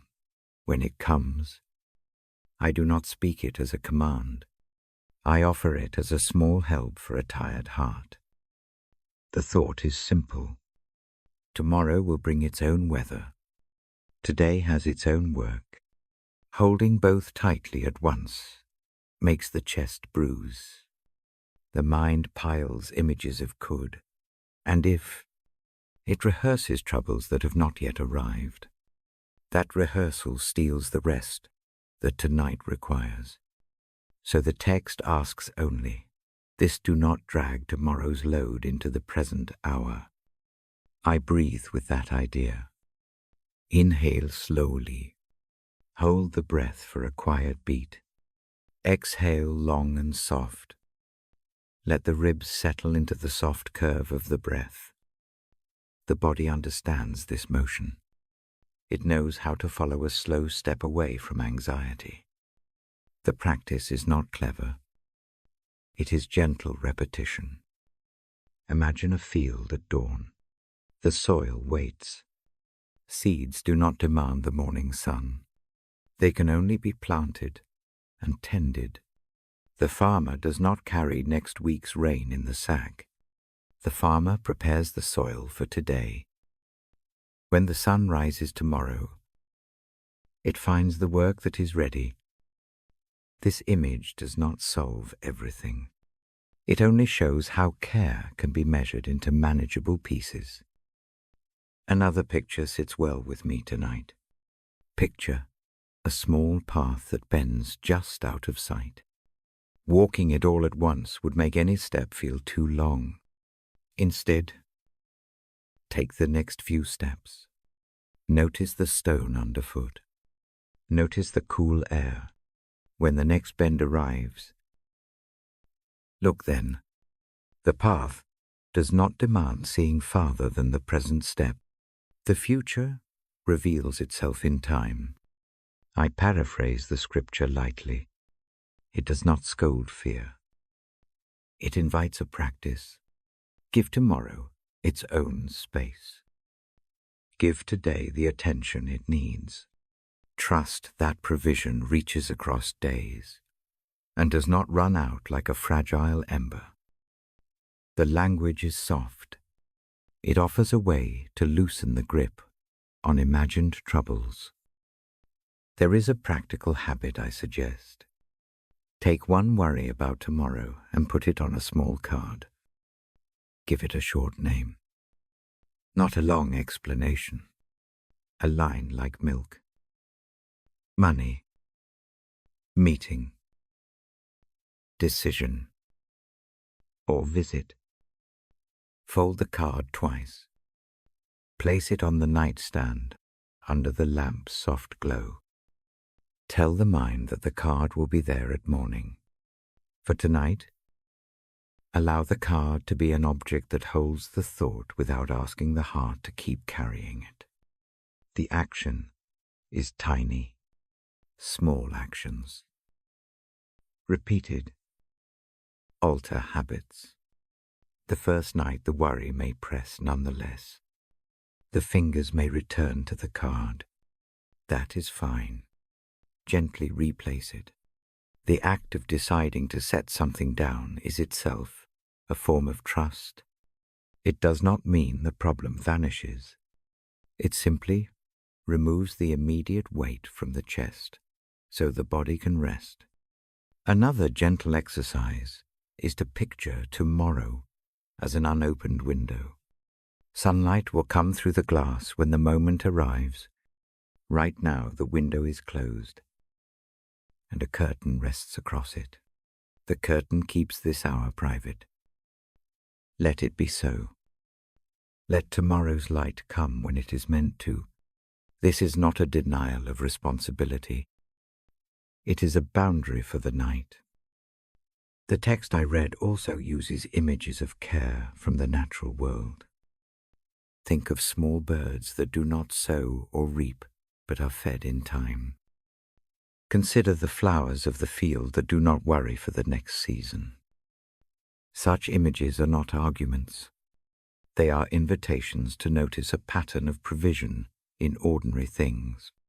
If these smaller shapes of life can be held by care, perhaps human concerns can be. 2. When fear about the future wakes in the dark, use a breathing anchor. Inhale for 4 counts. Hold for 1. Exhale for 6. Keep the mouth soft. Do not chase the breath.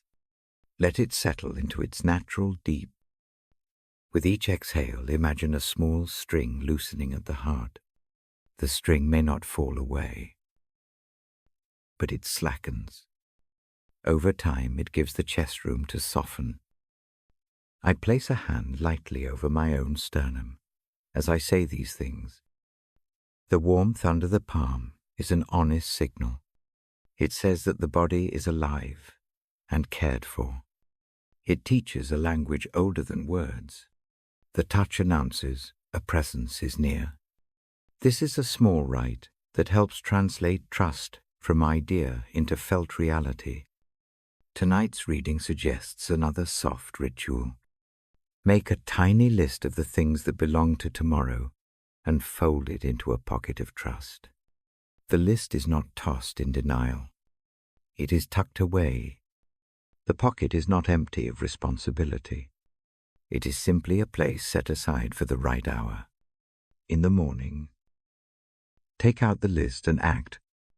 For the night, let the muscles that carried the worry rest.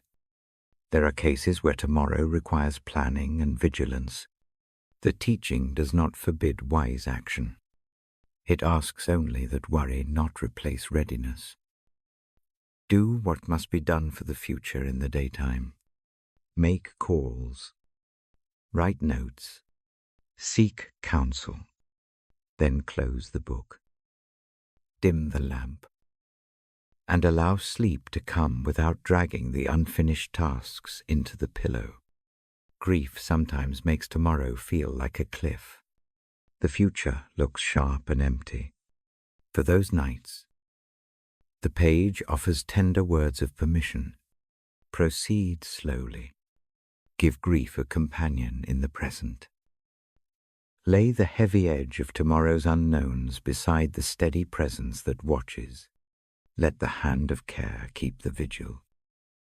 Grief does not become small at once. It is simply met more gently when attention rests in the present breath.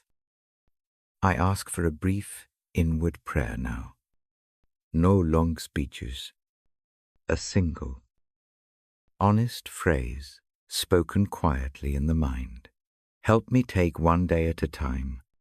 The prayer is not a command to the divine, as if telling what to do. It is a small admission of need. Say it once. Let the words settle like a pebble in still water. Watch the ripples calm. Sometimes trust feels like a muscle that needs exercising. Begin with the smallest weight. Choose one stray worry this evening. Fold it into the card. Place it under the lamp and say quietly, I will hold this tomorrow. Tonight, I rest. Repeat the practice for a week. Notice whether mornings come with a little less friction. Notice whether the chest grows a less hurried silence. There is an image I return to that comforts the restless. Imagine a trustworthy hand picking up a seed and placing it safely in soil. The seed will do its own work in time. The hand's role is to plant and to tend, not to wrestle with the seed's growth. This image is not a promise of quick answers. It is a map for patient care. Breathing deepens. The words slow. Sentences shorten. The reading becomes a hush. If sleep arrives, let it take the body without guilt. If wakefulness remains, stay gentle. Walk the room of the mind, like someone who moves softly past a sleeping child. Do not prod every thought. Let some lie still for a while. Before ending this part, place one hand where it best comforts over the heart, on the belly or on the sheet. Take 3 kind breaths. With each one, soften a little more. Think of tomorrow as a page not yet turned. For now, rest on the paragraph that is lighting the night. The next page will be read when morning comes. I close the book and let the last sentence hang in the air like a soft bell. The lamp gives a last slow blink. The room listens. The practice of releasing tomorrow's burden into a steadier care is a small act of courage. It will not make all things easy, It will teach the body to trust the night a little more. When the next part begins, I will read more lines that keep company with this quiet trust. For now, breathe, rest, and allow the present hour to hold what it can. Tomorrow will bring its own needs. Tonight gives the chest permission to be light. Sleep when it comes. If it waits, remain kindly awake. The care that watches through the night keeps every tomorrow gently. I lower the lamp until the shade becomes a soft bowl of light. The book rests in my lap. My voice moves slow and steady. Tonight I turn to a passage that speaks of grace. I read not to argue. I read to offer a small comfort for the hour. Grace is a gift. The words say this plainly. The gift is not earned. It is handed over. It arrives without a ledger. This is the gentle center of the passage I hold. Now, the idea itself is a place to rest. Imagine a small parcel on the table. It sits wrapped in plain paper. A ribbon crosses it.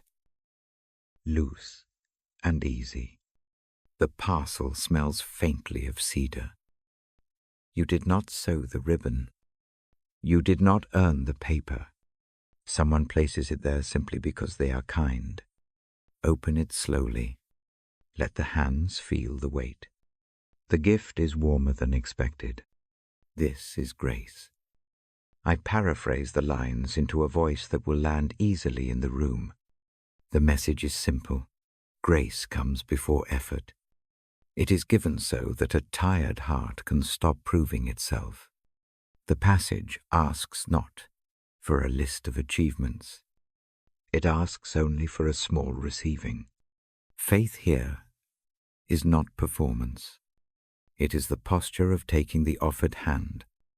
Faith is gentle. It looks like a hand reaching out and being taken. It is not a sprint.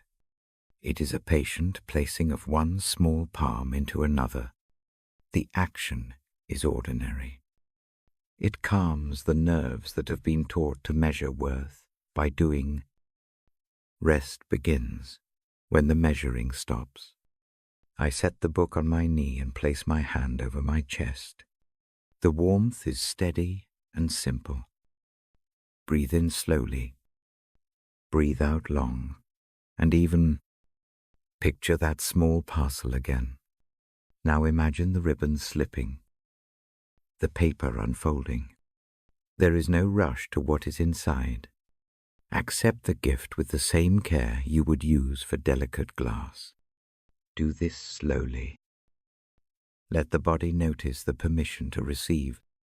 Grace comforts the past. It puts a soft cloth over old marks. It does not erase the history of mistakes. It makes a place for the traces to be held without being the whole of your story. Think of a seam on a well-worn coat. The seam is visible. The coat still keeps warmth. Grace is that warmth. Grace comforts the present. A worry that sits heavy in the ribs finds a quieter neighbor. When the heart accepts the gift, the mind can let go of the urgent work of weighing and worrying. The pressure in the chest loosens by small degrees. The hands unclench. Breath lengthens by a fraction. Comfort is a small, steady thing. Grace opens hope for the future. It is not a promise that everything will be fixed at once. It is an invitation into a relationship that walks with time. Imagine a steady companion beside a long road. The companion does not hurry you forward. The companion carries a lantern that shows one careful step at a time. That is the patience of grace. I speak plainly about salvation in these soft terms. The word can sound heavy in bright rooms. Here It feels like a place to be carried for a while. Salvation, as gift means, there is a rest you do not have to earn. It is offered rather than demanded. It settles over the shoulders like a lightweight cloak. The cloak keeps the chill of doubt from settling too deeply tonight. There is no need for a list. There is no need to tidy every corner of the day. Grace asks only that one small thing be done, receive. Practice it now with me. Take a gentle breath. Let it fill the ribs. Name, without loudness, a single need. It might be forgiveness, a quiet hope, or comfort for fear. Picture placing that need into the parcel on the table. Fold the paper back. Sit with the parcel in your lap for a few slow seconds. Feel the change that comes from handing something over. The next image is of a harbor at dawn. Boats lean and bob in calm water. Each hull rests against the gentle push of the tide. The harbor does not scold the boats for returning slowly. It keeps them safe. Grace is like that harbor. It receives the returning heart. It keeps watch when the world outside grows loud. I do not press theology tonight. I stay with the experience of receiving. The passage I read invites this. It says that a gift changes the receiver. A present worth taking reshapes the hands that hold it. When grace touches the heart, a small remaking begins. The process is slow and quiet. It looks like the body letting go just enough to sleep. If resistance rises, do not be harsh with it. Resistance has its own fear of being small or undeserving. Name the fear gently in the mind and hand it the same parcel. Offer it a place to rest. The act of giving the fear a seat in the room is not denial. It is honest care. It keeps the fear from dictating the night. I often think of grace as a steady hand that does not demand explanations. It keeps the lamp near without asking for proof. It holds without pressing. Try placing your hand where it is most soothing now. Perhaps a palm rests on the chest or on the belly. Let the warmth of that touch be a small translation of the larger gift. The body understands a touch better than the mind sometimes. There is a simple ritual I have used on long nights. Write one small line on a scrap of paper. Not a confession. Not a full account. Just a single word that names what keeps you awake. Fold the scrap into a tiny square. Lay it on the table beside the lamp. Say softly in the mind that the scrap is entrusted for the night. Leave it there. Allow the body to accept that someone else holds it. For now, the paper will be there in the morning. And so will the light. That small distance is a mercy. Grace invites a relationship more than it enforces rules. In that relationship, rest becomes a natural thing. Neither the heart nor the hands have to be perfect to be welcomed. Imperfection is not the barrier. A willingness to be near is the doorway. The gift waits on the other side of that doorway. If sorrow is present, let the gift be a companion for it. Do not try to tidy the sorrow into something pretty. Sit with it and the gift together. Two presences can share a chair. They can make room for each other. The gentle company of grace does not hurry sorrow away. It keeps a warm place beside it. I read these lines slowly, and then let the silence follow. Silence in this context is not empty. It is an attentive place where the gift can be felt. Allow the quiet to be long enough for the chest to settle. Breathe in the quiet. Let it lay like a soft cloth over the day. There will be nights when accepting the gift feels impossible. Those are nights to be especially gentle. Try the smallest possible motion, a breath, a thought offering, a hand resting on the lap. Small acts of receiving train the body to trust. Trust grows one gentle repetition at a time. I fold my hands in my lap and feel the pages under my fingers. The book is small and familiar. The words are old and still new.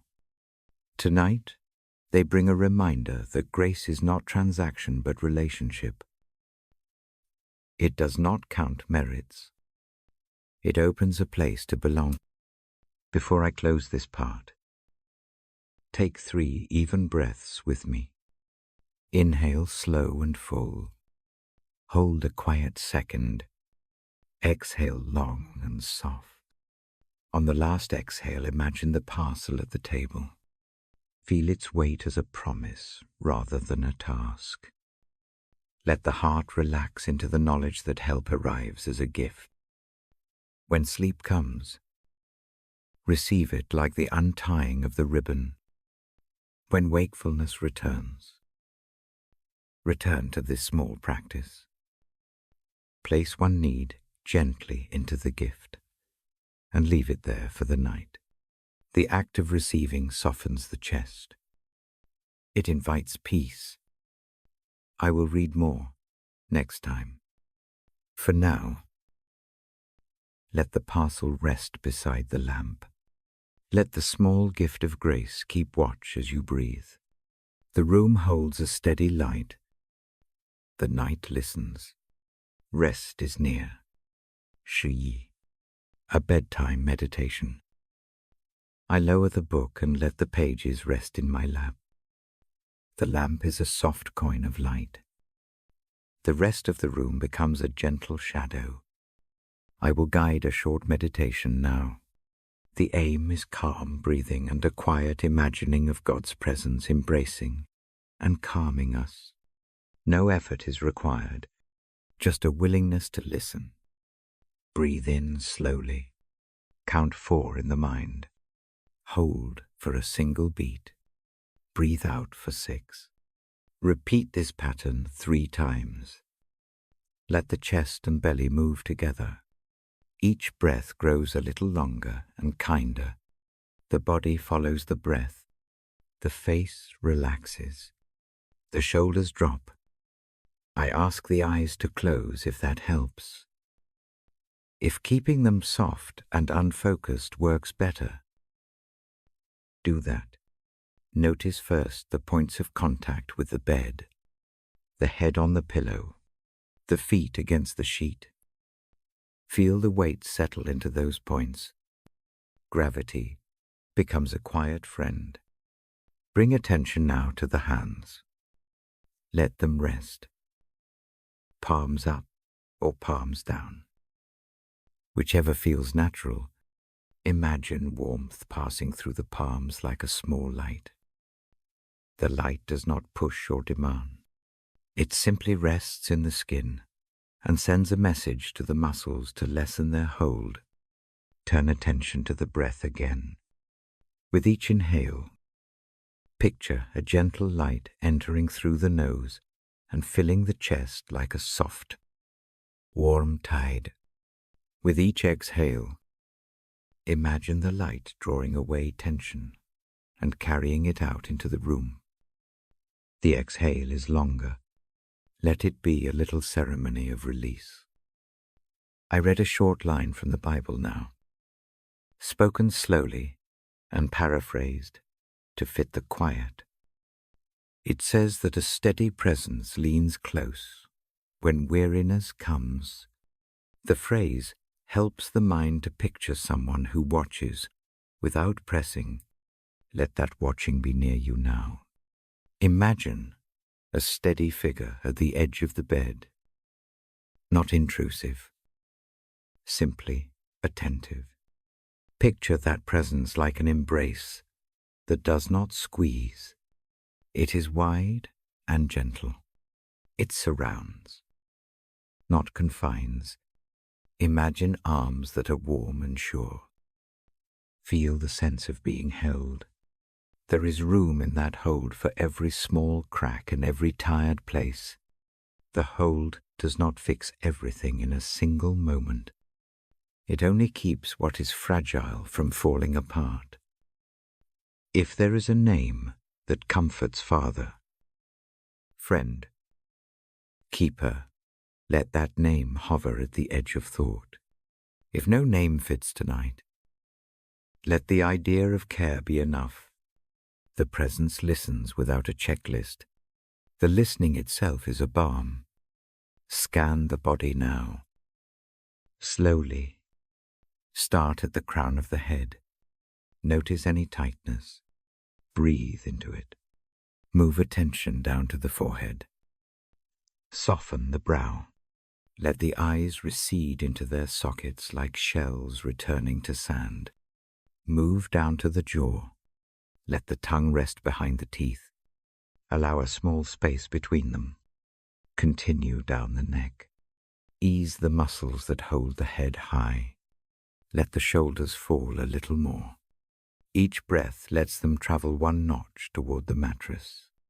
The arms grow heavy. The hands blossom open. Notice the ribs as they expand gently with each inhale and fall with each exhale. Let the breath wash over any spots of tension. When attention reaches the belly, let it rise naturally with the inhale. Do not force it. Just observe the natural rise and fall. Let the pelvis sink into the mattress. Let the legs relax like soft ropes. The feet release their grip. The whole body becomes more willing to be supported. Imagine now a warm shawl being placed gently across the shoulders. It rests heavy enough to be comforting and light enough to be freeing. The shawl has the texture of care. It is scented in the mind with a faint comfort, perhaps rain, perhaps lavender, perhaps the memory of a calm evening. The shawl moves with the breath. It comes and goes, steady and sure. If thoughts slip in plans, regrets, small anxieties, notice them without judgment.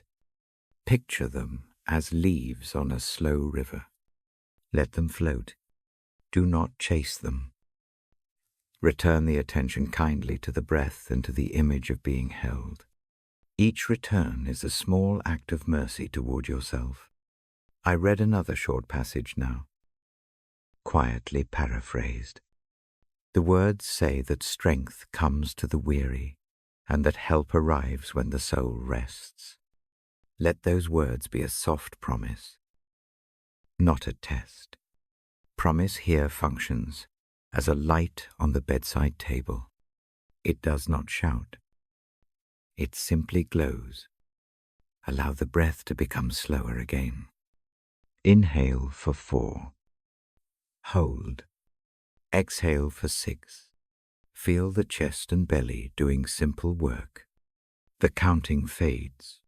The rhythm becomes known and small. The presence imagined at the edge of the bed draws nearer in the mind. Its embrace is a place where the breath does not have to hurry. Rest in this image for a few minutes.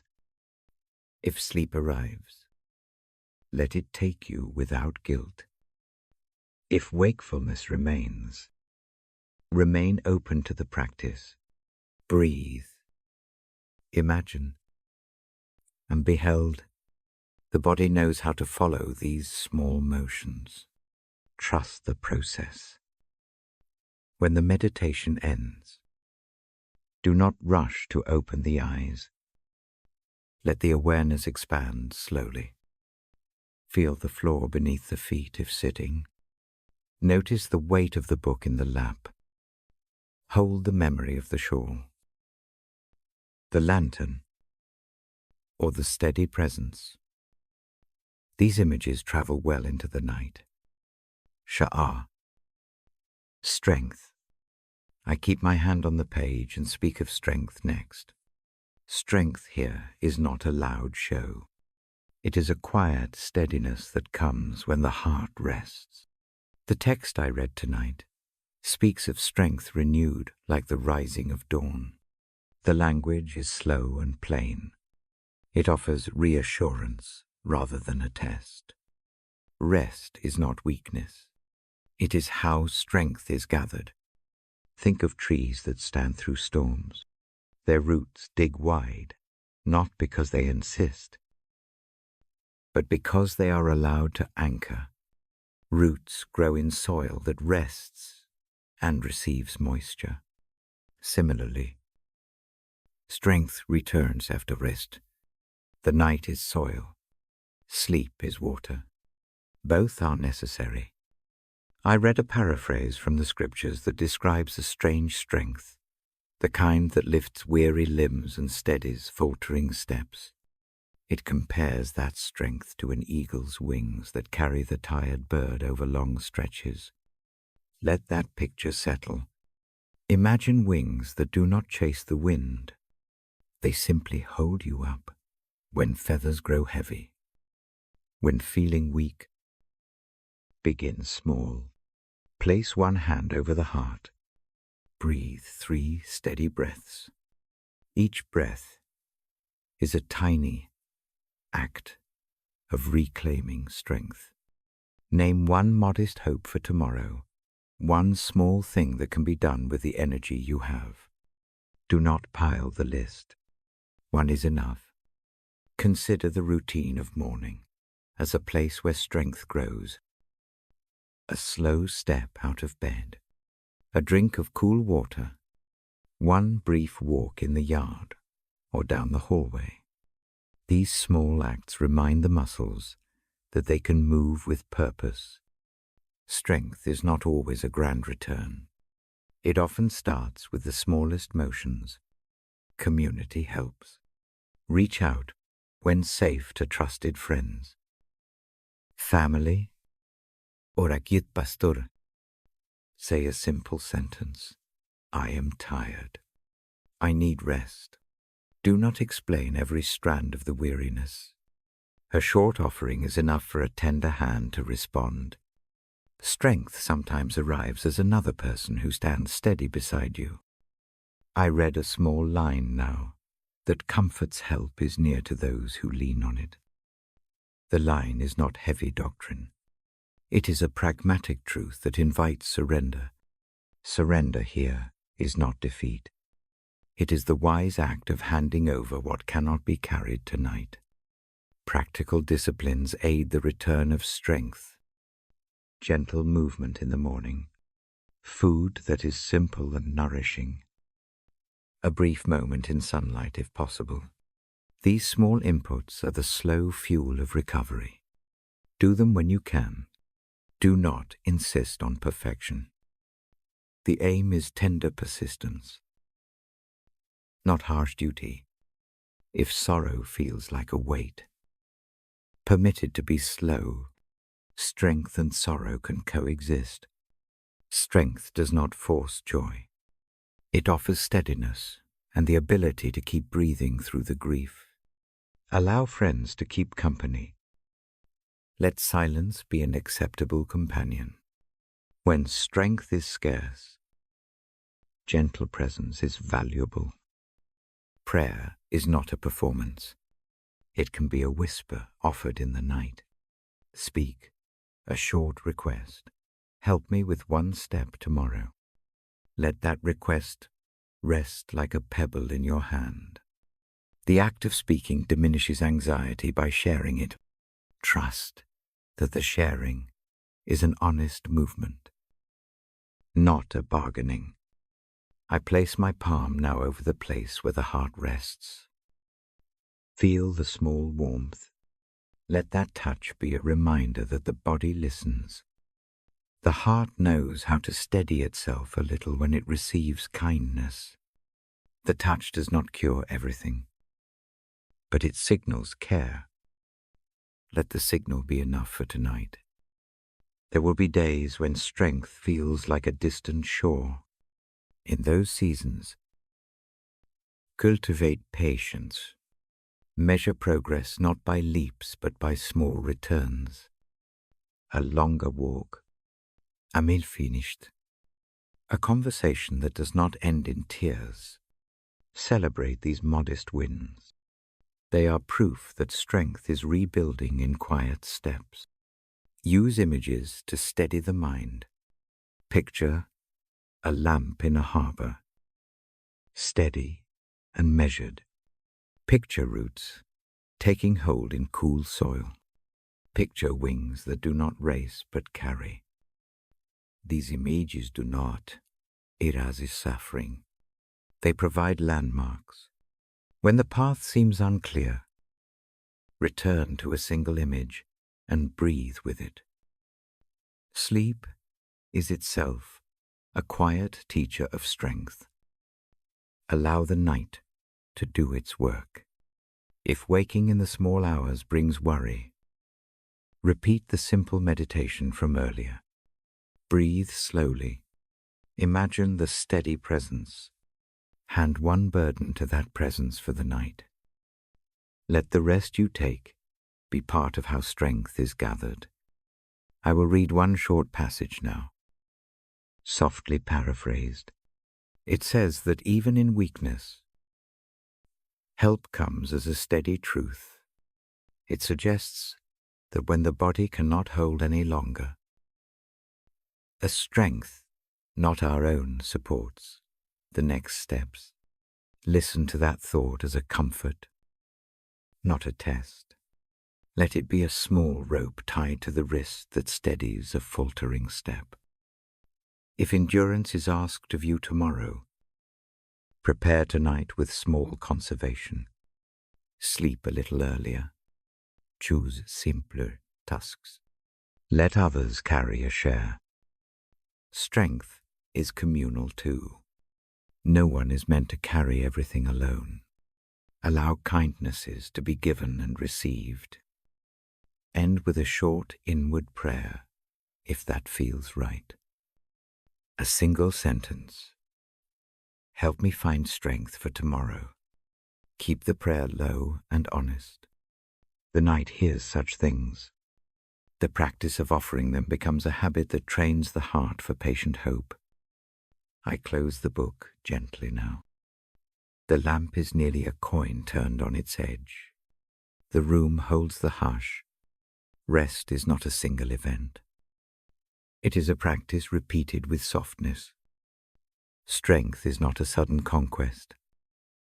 It is a gradual return informed by rest. Small acts and tender community. If sleep comes, let it carry the body into the work of renewal. If wakefulness lingers, keep breathing with the images of presence and steadiness. Tomorrow will arrive with its own needs. Tonight, gather what strength is possible in slow breaths and small trusts. I will read again in the next part. For now, place one hand on the chest. Breathe and be kind to the self. The night keeps watch. The presence remains near. The lamp softens again. The room becomes a small harbor of light. My voice stays low. Tonight, the reading turns to a simple truth. Strength sometimes arrives through what feels weakest. The old line I hold in mind is that power is made perfect in places of frailty. Say it slowly in your head. Let the words land like a gentle hand. Weakness comes in many forms. A tired body, a voice that trembles, an answer that does not come. Each shape of frailty presses against the ribs like a small, insistent tidal. Habit wants to hide the weakness, to armor it up with busyness or apology. That only wears the shoulders further. There is another way. There is a soft, steady receiving that turns thinness into a place where real help can be carried. Imagine a fragile reed standing by a river. The reed bends with every gust. It seems fragile and slight, yet the same pliability lets it ride the current instead of snapping against it. Strength that looks like renewal is not always the loud breaking of a stone. Sometimes it is the reed's capacity to bend. The bending preserves life. I read a line that suggests power rests most fully where resistance is low. That thought might feel strange. It asks not for pride, but for openness. To admit a limit is not defeat. It is a doorway. Behind the doorway sits a presence that tends what is weak with careful hands. This presence does not push energy into prideful action. It pours in steadiness, little by little. What was weak becomes a place of steady support. There is a small practice to try. Place a hand where the weight feels heaviest over the chest, the belly, the place where the worry sits. Breathe in slowly. Hold for a gentle count. Breathe out longer and softer. On the next breath, think of one small failing or fear and say it quietly in the mind, "This is mine, and it is small enough to lay down." Let the image be simple, a pebble set on a wide stone. Leave it there. Do not try to polish it. Let the presence of care hold it for the night. Stories help the heart accept strange truth. Once a cracked pot was used to carry water along a narrow path.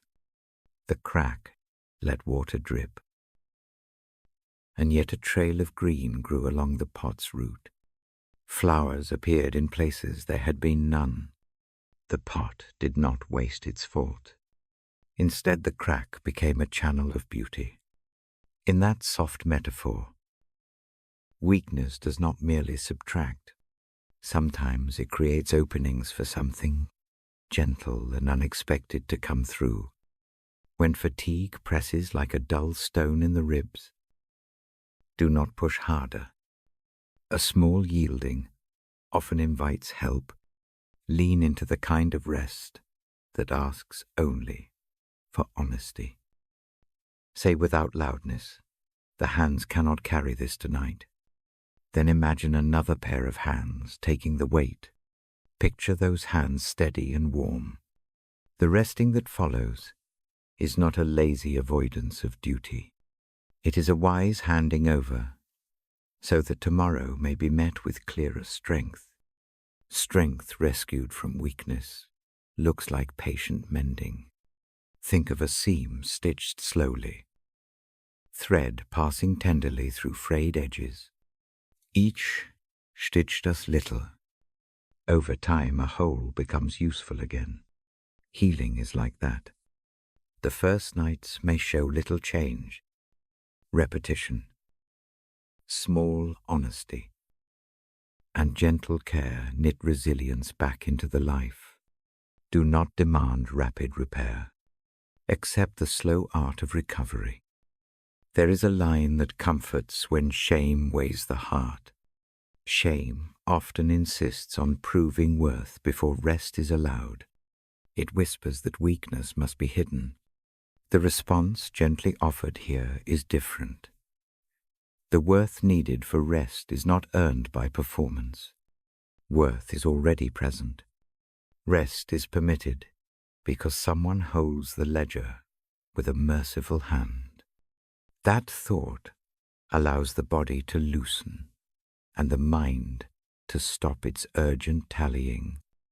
Practice a tiny ritual. Write one brief word on a scrap of paper that names the felt weakness.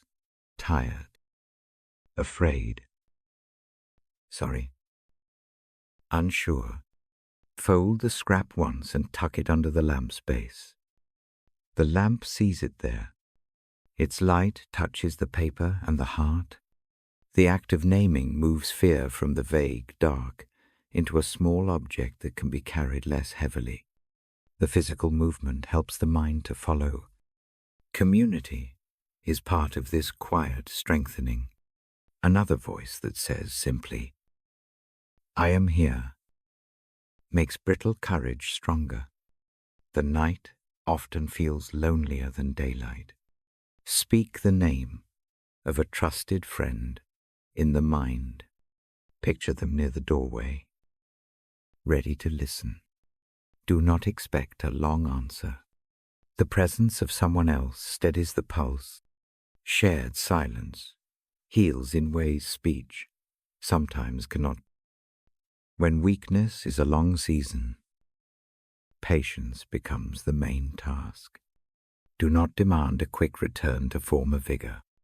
Praise small acts, an easier morning breath, a meal finished, a conversation that does not unravel into tears.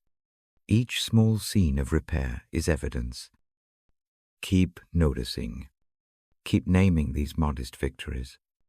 They are proof that strength is rebuilding, gentle by attention and rest. Faith in this context looks less like a bright certainty and more like a small rope tied to a hand. Hold the rope when it is needed. Walk slowly. The rope does not drag away all difficulty. It keeps a line to steadiness. When the ground is unsure, trust builds when one repeats the simple acts of handing over, breathing, and letting the body be supported. If anger flares in the middle of the night, treat it like a torch set too close. Step back enough to readjust. Breathe. Picture the torch on a table across the room, and let its heat be recognized but not grabbed. Distance creates space for later repair. The mind can return in daylight to clearer, less charged decisions. The night is for careful tending, not for dramatic moves. Forgiveness and strength often walk together. Letting go of a long-held grievance reduces the weight the body carries. In the practice of releasing, strength is conserved. One small letting go tonight might look like not replaying an old scene, or offering a single thought of pardon in the mind. These are not grand reconciliations. They are tiny acts that protect the heart and allow rest to arrive.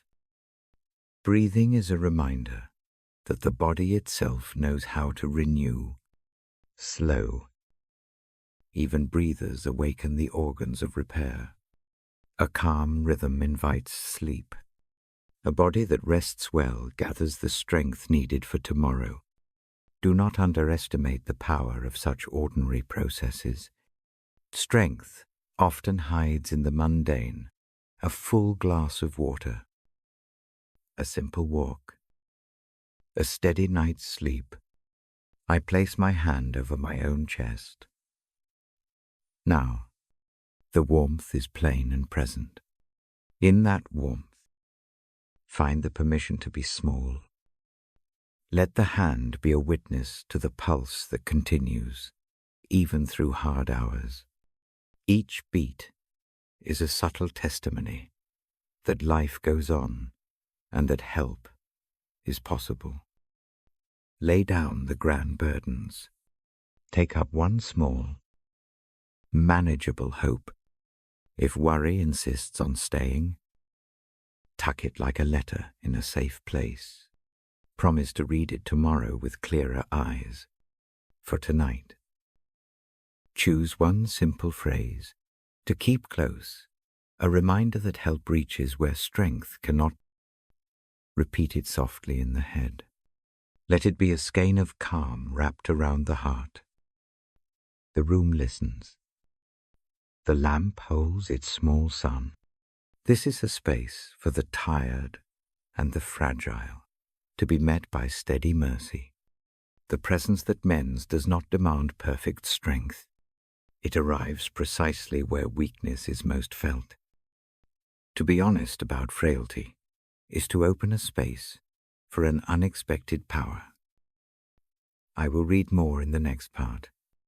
There, a personal story waits an evening that taught something about small, faithful steps. For now, rest with the image of a reed on the river, bending but not broken. Breathe slowly. Let the chest soften. Let the night do its patient work of repair. The presence that watches keeps steady until morning. Part 13. Tale of Divine Grace. The lamp burns low. The room is quiet enough to hear the slow turning of breath. I hold this hour like a small gift. Tonight I tell a story from my life. It is not a loud miracle. It is gentle. It is the kind that arrives like rain after a long drought. Some years ago, a close friend fell ill. The doctors used careful words. The prognosis felt thin and fragile. Hope seemed to be something to be rationed. Nights stretched long. The chest held a constant small stone. We begin with the ordinary rhythm. A Bible rests on the nightstand. A lamp keeps a soft circle of light. I read aloud in a low voice. Reading moves worry out of the head and into the air. The words do not always change the facts. They change the shape of how the heart carries them. Meals come from neighbors. Someone brings soup that warms without needing praise. Another leaves a folded blanket at the door. These small mercies become threads in a safety net. Each one is a witness to care that is practical and quiet. They steady the hands that want to shake. There comes an evening when the news is especially heavy. The hospital calls with a new set of numbers that should make a person collapse into panic. Instead, the voice on the line speaks in careful tones. And I read the same lines again aloud. The words are simple phrases about rest and steadiness. The sound of the voice changes the room. Reading makes a place for the heart to land. At dawn, a nurse hesitates at the doorway. In that brief pause, there is something that looks like mercy. A misread chart is discovered. An error is corrected. The correction does not erase the earlier fear. It pushes it a little farther back from the ribs. The heart finds room to breathe. The change in course is small, but decisive. It feels like grace, because it arrives when the chest is ready to faint. The story that follows is quieter than a headline. A test shows an improvement that the doctors call unexpected. Medical language is careful. It stresses that bodies are complex and unpredictable. The word miracle is not on a chart. Yet the relief in the room is a kind of miracle to those who sit and hold hands and refuse to let the night win by fear. I do not say the whole thing becomes easy. The road remains long. Appointments follow. Rest is sometimes shallow. But something important has shifted. The mind no longer stitches every small sound into catastrophe. The body allows. At last, a fuller exhale.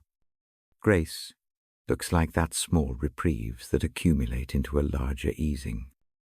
There is another element to the story that matters more than the turned result. The presence of faithful people changes how events are born. A pastor sits quietly and does not press for answers. A friend drives through the night just to be present. A neighbor gives a small stool and waits by the foot of the bed. These acts do not fix the illness. They collect the fragments of fear and make a steadier whole. In their company, faith grows gentle and practical. One evening, after the reading, a note arrives. It is short and folded. Someone I barely know from a church, several towns away, writes that they have been praying and that a small fund has been set aside to help with bills. The envelope is neither flashy nor loud. The gift is precise, and what is needed. Money on paper changes nothing about the deeper longings. Yet it frees the mind from oppressing, mundane worry, long enough for sleep to come. The timing feels uncanny. The relief is real. That arrival is a mercy counted like a sunrise in the midst of storm. Grace, in that season, shows itself in two languages. Sometimes it speaks as calm that lands in the chest. Sometimes it comes as practical hands that lift a load. The two forms often arrive together and do not cancel each other out. They compound. The calm allows hands to work more steadily. The hands make room for the calm to deepen. There is a moment I return to often. It is small and ordinary. Late at night. The lamp is the only glow. I read a familiar psalm by the bed. The voice is a thin thread across the still air. A hand finds mine, and fingers close with a strength that looks like grace. The squeeze is not a sermon. It is a promise held in flesh. The pressure says you are not alone. For that moment the night is bearable. That pressure carries farther than any single word. The healing that comes is not always a sudden reordering of facts. Sometimes the miracle is a change in how the heart frames the day. Where panic once lived, steadiness begins to grow root. Where urgency once consumed the night, a rhythm of prayer and a slower breath take hold. This change is slow, but it is real. It brings reassurance. I learned then how fragile courage can be made durable.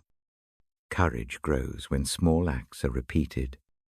A neighbor's cup of tea, a quiet reading, a warm blanket, a check that arrives unseen. Each repetition is a stitch. Over time, the fabric of fear is mended into something that can be worn. The scene ends not with a tidy resolution, but with a continued trust. The illness has seasons. Some are rough. Some are easier. Hope is not a guarantee of perfect outcome. Hope is the practice of noticing the mercies that appear.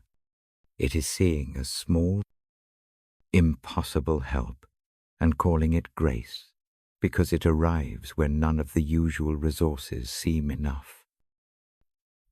I notice how the voice of Scripture reads differently in those hours. It is not a list of rules. It becomes a companion that names what is true. The text speaks to the body as much as to any belief. It says, rest is permitted. It says care is owed and given. It says help is near. Saying those things aloud changes the room. If there is a lesson I carry from that time, it is this miraculous grace often looks like ordinary kindness given at the needed hour. It shows up where hands meet need without fuss. It arrives as a correction of a mistake that might have become a calamity. It comes as a call, a note, a check in the mail. Avormel. It often comes through the regular channels of people who are steady and willing to act. I also learn to trust silence. Some nights there are no clear answers. The lamp still shines. The book stays open. Silence keeps a steady watch. In silence, a different kind of miracle works. It is the slow rearrangement of the heart, the soft unwinding of panic into trust. The night keeps company even when the voice finds no words. This story does not demand that every hard season will be solved in the same way. It does not suggest that prayer is a tool for controlling outcomes. It holds a quieter confession. Sometimes God's grace rearranges circumstances in visible ways. Sometimes it rearranges the heart so that survival and love become possible within the struggle. Both are mercy. Tonight, as I read, the memory of that season rests beside the lamp. The hands that once held mine are not always present. Now, the person whose life was fragile then moves in a different rhythm. The gratitude that remains is steady. It is the kind that does not need loud thanksgiving. It continues in the small acts of everyday care that follow the telling of this story. I invite a breath now. Inhale slowly. Hold the breath a moment as if storing a small candle. Breathe out and let that candle light the room inside the chest. Name one small mercy from your day. Keep it in the hand of your imagination like a smooth stone. Remember that grace often comes in such small, surprising tokens. As the lamp burns, let this story be a companion to whatever is heavy tonight. If there is no grand healing, accept the small easing. If the night is long, trust that identical small mercies can gather until dawn. The presence that watches is near. The Bible is open. The voice reads. The room listens. I end this part with a quiet promise to return. More passages are folded into the next hour. More stories and simple practices follow. For now, rest in the knowledge that grace can be gentle and often arrives without fanfare. Hold the small mercy you name. Let it be enough for the night. The lamp keeps its slow light. The book waits on my lap. We breathe together and keep watch. I lower the lamp a little and let the light pool on the page. The room settles. My voice moves slow and soft. Tonight I read a line I've carried for years. It speaks of waiting and of a way to be made fresh. I say it in simple words. I breathe with it. The line pictures a renewal that is steady and practical. It is the kind of help that comes after a pause. It is not a sudden fix. It is like rain that nourishes tired soil. This idea has helped when nights are long and energy is thin. It has helped when worry tightens the chest and breath is short. I invite a small posture. Sit or lie where ease comes. Rest the hands. Let the shoulders drop. Breathe in slowly. Let the breath fill the belly. Breathe out and feel the ribs soften. The breath itself becomes the first sign of waiting that brings change. I paraphrase the old words my finger finds on the page. They say that those who wait find new strength. They say that trust brings a kind of uplift. Wings are the image the ancient line uses. Imagine small wings folded at your back. They are not heavy or showy. When rest comes, they unfold with ease and lift you a little above the grind of worry. Waiting here is not passive worry dressed up in patience. It is a quiet turning. It is choosing to keep the heart open while action rests. It looks like sitting by a slow river and not banging on the water to hurry it. It looks like planting a seed and covering it gently, knowing the seed grows its way in time. Trust is the posture of that waiting. Trust is simple. It is not clever. It is a small hand placed on what holds you. It does not demand proofs. It does not force the tide. Trust says, "For tonight, I will let this be tended by something steadier than my own hurried thinking." I read these lines aloud in a low voice, because hearing them gives the room shape. Words spoken move from the head to the air. Saying them softens the edges. The sound makes the thought a thing we can share, rather than a private burden to overwork. There is a practice I keep for nights, when the body is thin. I name it the 5 breaths of drawing calm. Breathe in for 4 counts. Hold for a single, quiet beat. Breathe out for 6. Repeat 5 times. Each cycle is small. Each one loosens a muscle. Each one turns the chest toward easier air. Do this slowly. No force. Let the rhythm be a gentle ladder. The heart can climb 1 rung at a time. The renewal the line promises is not only for the body, it reaches the mind as well. When waiting is practiced, thoughts lose the need to pace. They become watchful rather than frantic. Tired loops of worry do not vanish at once. They quiet in stages. The mind learns a new pattern. It grows accustomed to stopping, breathing, and letting a steadier concern take some of the weight. I use images because images land in the body. Think of an old tree that has known many seasons. In spring, it does not demand that the new leaves appear all at once. It waits while sap flows unseen and steady. When the time comes, leaves unfurl. They are not hurried. They arrive in a way that looks simple, but is full of hidden work. Trust is like that unseen sap. It prepares strength where strength will be needed. Waiting is sometimes a discipline of small acts. Choose one small thing to do before sleep. A cup of warm tea. Folding a blanket. Writing 1 short line on a scrap of paper and setting it on the nightstand. These tiny acts mark the hour as different.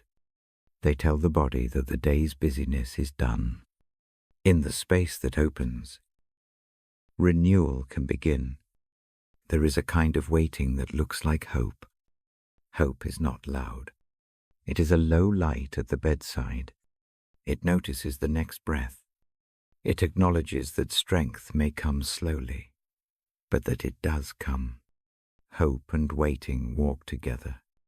One steadies the other. When patience meets trust, the tiredness that lives in the bones changes its shape. Weariness does not disappear like fog under sun. It thins. It becomes manageable. Decisions that felt impossible in the dark are easier in softer light. The heart can take a single, sensible step instead of trying to leap a great distance. I tell you about a small night that taught me this. I had been carrying a worry that felt too large to set down. I tried every fix I knew. None worked. In the quiet, I opened the book and read the same line I now pass along. I sat still and breathed in a measured way. I did not know what would change. Slowly, a tiny space opened in the chest. I could think in a smaller circle. The next morning, I managed a practical step I had been avoiding. The change was small. It was enough. That is the kind of refreshment these words promise. Trust often grows through company. If waiting feels lonely, place the story in the room with a friend, or a brief note to someone who listens. Sometimes simply voicing the weight aloud softly lessens its sharpness. Shared waiting is gentler than solitary worry. The presence of another quiet person is a way of strengthening the wings. Forgiveness and patience pair well with waiting. When the heart keeps replaying faults, waiting gives it permission to loosen that reel. Trust supplies the small hand that steadies and says that mending does not require constant reliving of the wound. Resting from the retelling is part of the healing. I read a few lines again. Slowly. The sound is a steady breath in the room. Let the sentences sink. Picture a Brodsky above. Imagine a bird that rests on the wind, not flapping hard, but trusting the air to hold it. Let that gentleness come into the chest. It does not make things vanish. It lifts the attitude toward them. If sorrow keeps you awake tonight, welcome it into the waiting place. Do not push it away. Sit with it gently and breathe. Sorrow and trust are not enemies. Trust holds sorrow, while the night does its quiet work. In the morning, the sorrow may be lighter by a small degree. That degree is meaningful. There is a small ritual I sometimes use before sleep. I speak a short phrase in my head, slow, steady. Keep watch. Then I place my hand over the breastbone and breathe 5 slow breaths. Each breath says that the moment is safe for patience. The hand is a witness. The breath is a small, steady beat. Together they teach the body a new measure of rest. The promise of renewals is not a quick fix or a performance test. It is an invitation into a practice. The practice is repeated, patient, and kind. Over many evenings it forms a habit that the body recognizes. The ribcage learns a new way to hold itself. The mind finds paths that do not circle in panic. Little by little, the tired self becomes open to recovery. I do not demand that you believe everything at once. Belief is not the same as practice. Try the practice. Try the breath. Try the small ritual. Allow the image of wings and the steadiness of trust to be soft companions without needing immediate proof.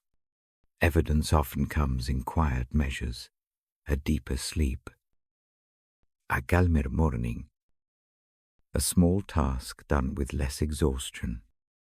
As I close this part, take a final slow breath with me. Inhale for 4. Hold a breath like a small pause. Exhale for 6.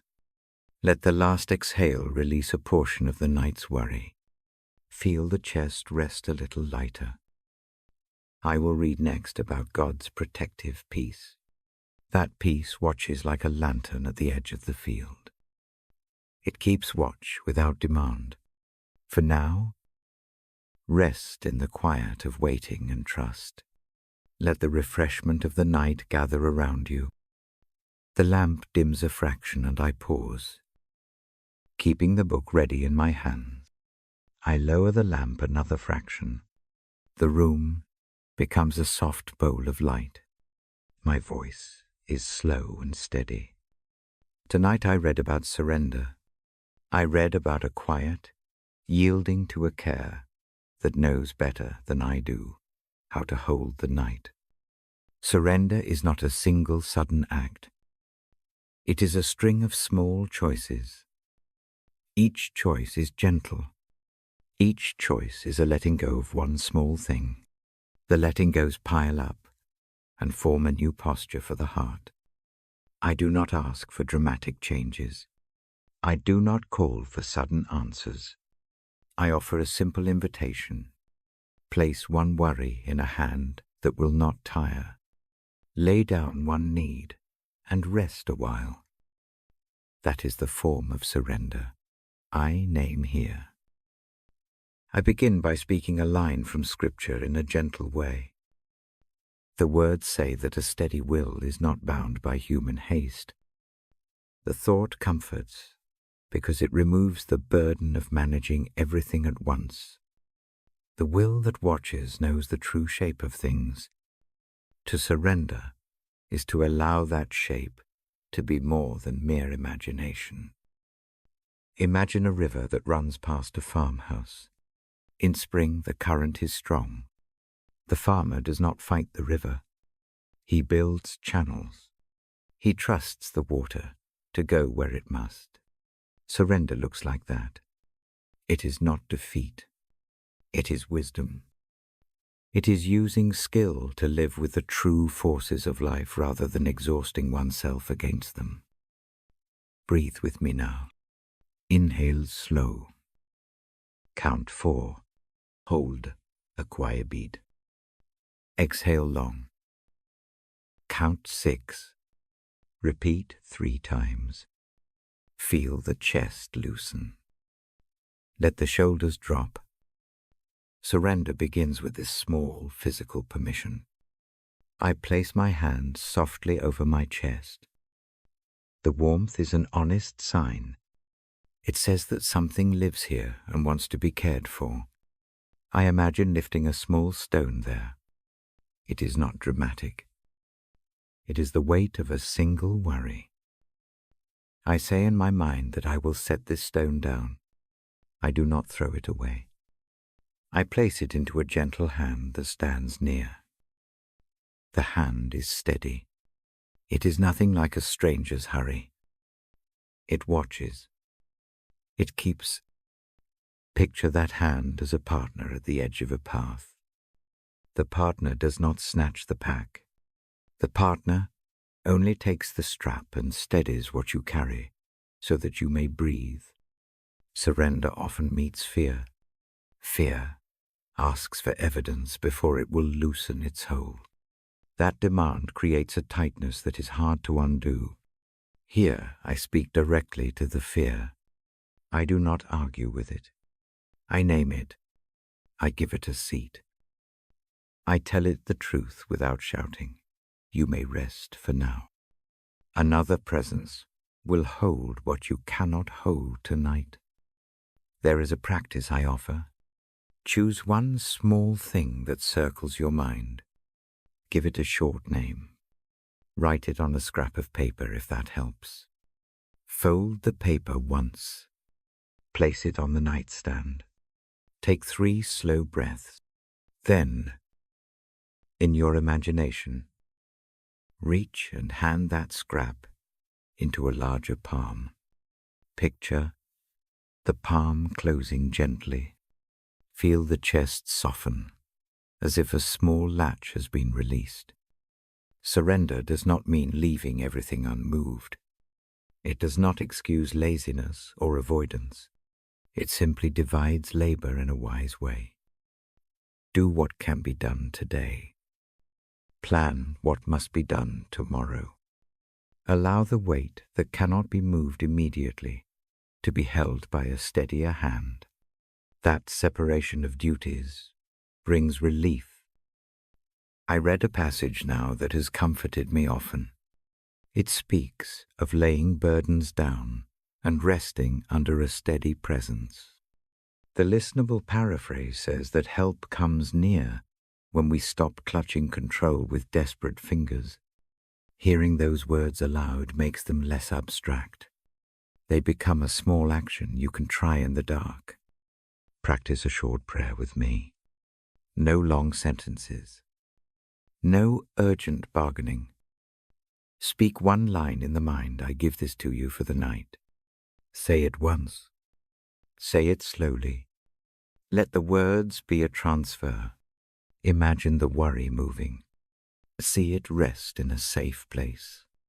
If guilt is the burden, surrender is especially tender.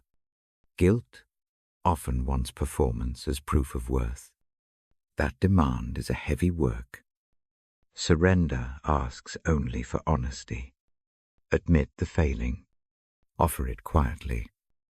Let repair begin in daylight, where prudence can guide it. For the night, allow mercy to sit beside you and keep watch. Boundaries belong with surrender. Saying no is sometimes the truest yes to the things that matter. Surrender does not require welcoming harm. It often calls for clear limits. You can hand over the heavy regret and also keep healthy distance from what continues to harm. The two acts can fit together. I invite a small image now. Picture a child in a small boat on calm water. A hand reaches from the shore and steadies the bow. The child lets the oars rest for a moment. The boat floats. The child breathes. Surrender is that brief letting of muscle. It is trust in a hand that keeps nearby without taking command. Sometimes, surrender is practical. It is a decision to sleep and try again. It is a refusal to solve every problem at midnight. The mind believes it must do final thinking at the darkest hour. Learning to postpone that fierce work is a kind of wisdom. Place the thinking later card on the nightstand. Promise to return in the morning with clearer eyes. Surrender also appears in silence. There are nights when words fail, language thins. Sitting in silence with a small lamp is a form of surrender too. You do not need to have answers.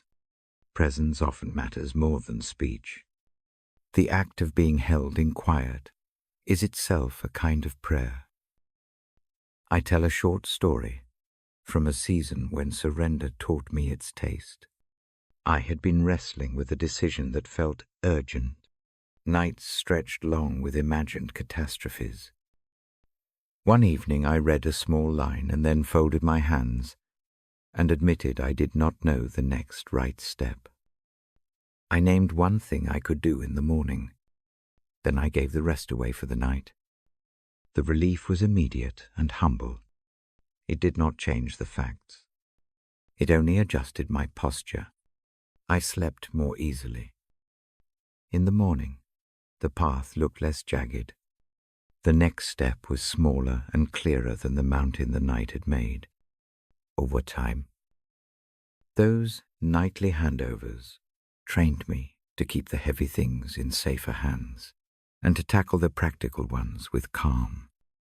If you feel you must control everything to be safe, try this slow exercise. Lay a hand open on your lap. Breathe in. Imagine placing a tiny seed of trust into that palm. Do not expect the seed to sprout at once. Promise only to water it with small, steady acts, one breath, one prayer, ohne Kindnis, overnight.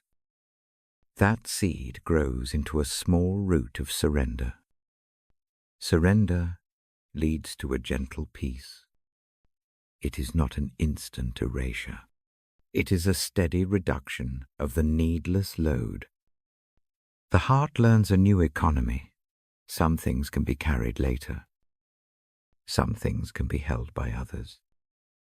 And some things can be left in a safe place until help arrives. The practice of handing over becomes habitual. The body is allowed to rest. Before I close this part, take one more breath with me. Inhale slow. Hold. Exhale longer. Place the palm over the heart. Whisper in the mind the simple line, I surrender this for tonight.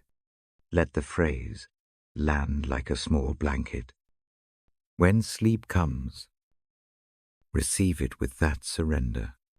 If the night interrupts, return gently to the same small ritual. Set down the heavy item again. Revisit the image of the steady hand. Breathe. Rest. Surrender is repeated and kind.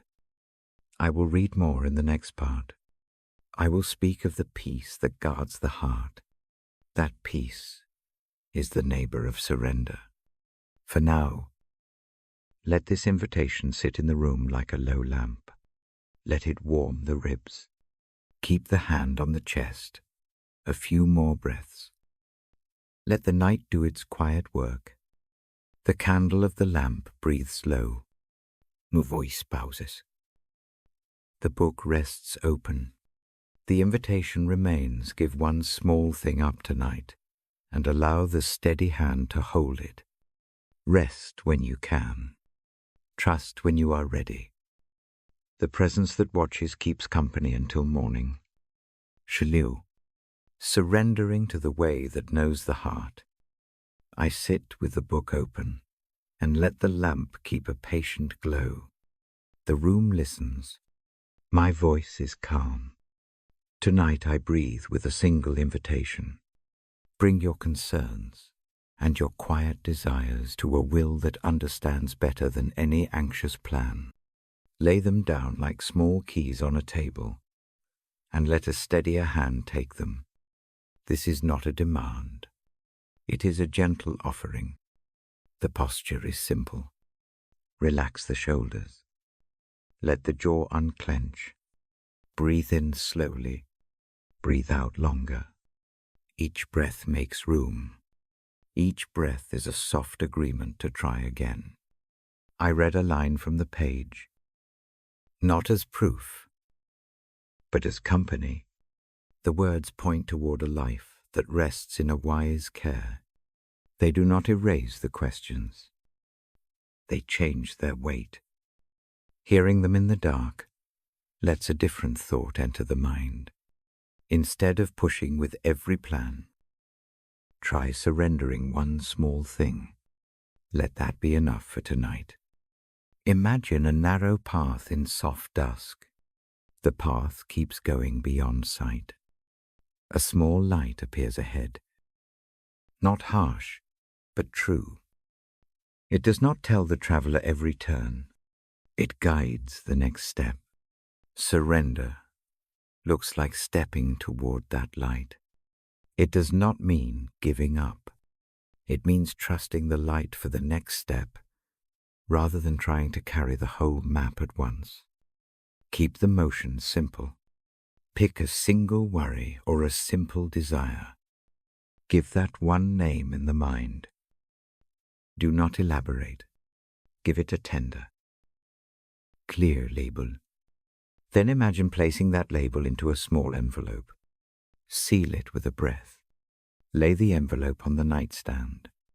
Say inside the heart that the envelope will be opened when wisdom and daylight return. For now, let this be enough. There is a practical rhythm I suggest. Sit quietly. Fold the hands. Open the palms. On a soft inhale, think here is the concern. On the quiet exhale, think I lay this down now. Repeat 3 times. The repetition is not magic. It trains the body. It teaches the mind that control is not the only way to keep safe. The chest learns a new posture. Surrender often meets an inner resistance. The mind worries that letting go is reckless. It fears loss of agency. I do not dismiss that fear. I place it gently beside the chosen worry. Name it. Give it a short seat in the room. Then offer it the same small ritual. Let the fear see the hand that receives the worry. Let the fear notice that nothing vanishes in the dark. It only moves into a steadier keeping. There are nights when desires feel urgent. The heart longs for a change or a door to open. Those longings are real and holy.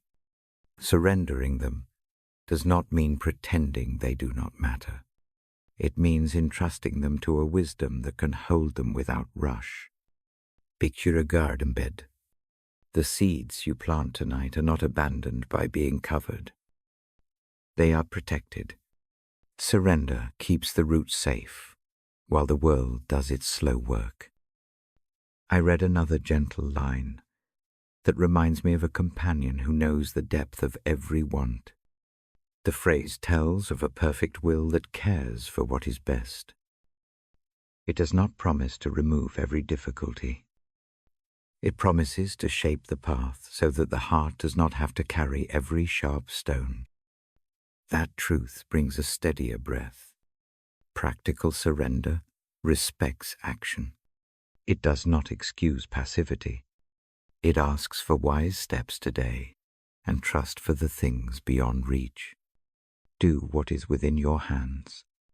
Make one prudent call. Write one small note. Choose one step you can take tomorrow. Then hand the rest over for the night. Doing both steadies the chest. It keeps work where work belongs, and rest where rest can heal. Another image helps here. Picture a craftsman mending a roof.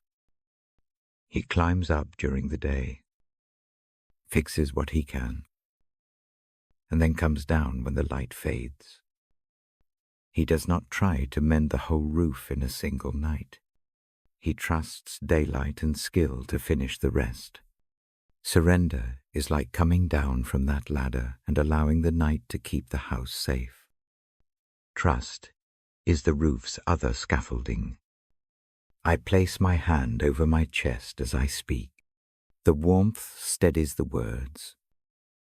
The touch is a reminder that surrender is physical as well as spiritual. The body learns by touch. When the palm rests there, the lungs follow. Let the hand be a quiet witness to the act of handing over. The palm presses only lightly. No force, no shame, just presence. Mercy finds a place in this practice. When the heart yields a desire, it has labored over. Mercy meets it with kindness. Mercy says the wish is not wrong. It simply need not be forced tonight. Mercy tends the desire as one tends a sleeping child. It watches without heavy demands. That watching gives permission to rest.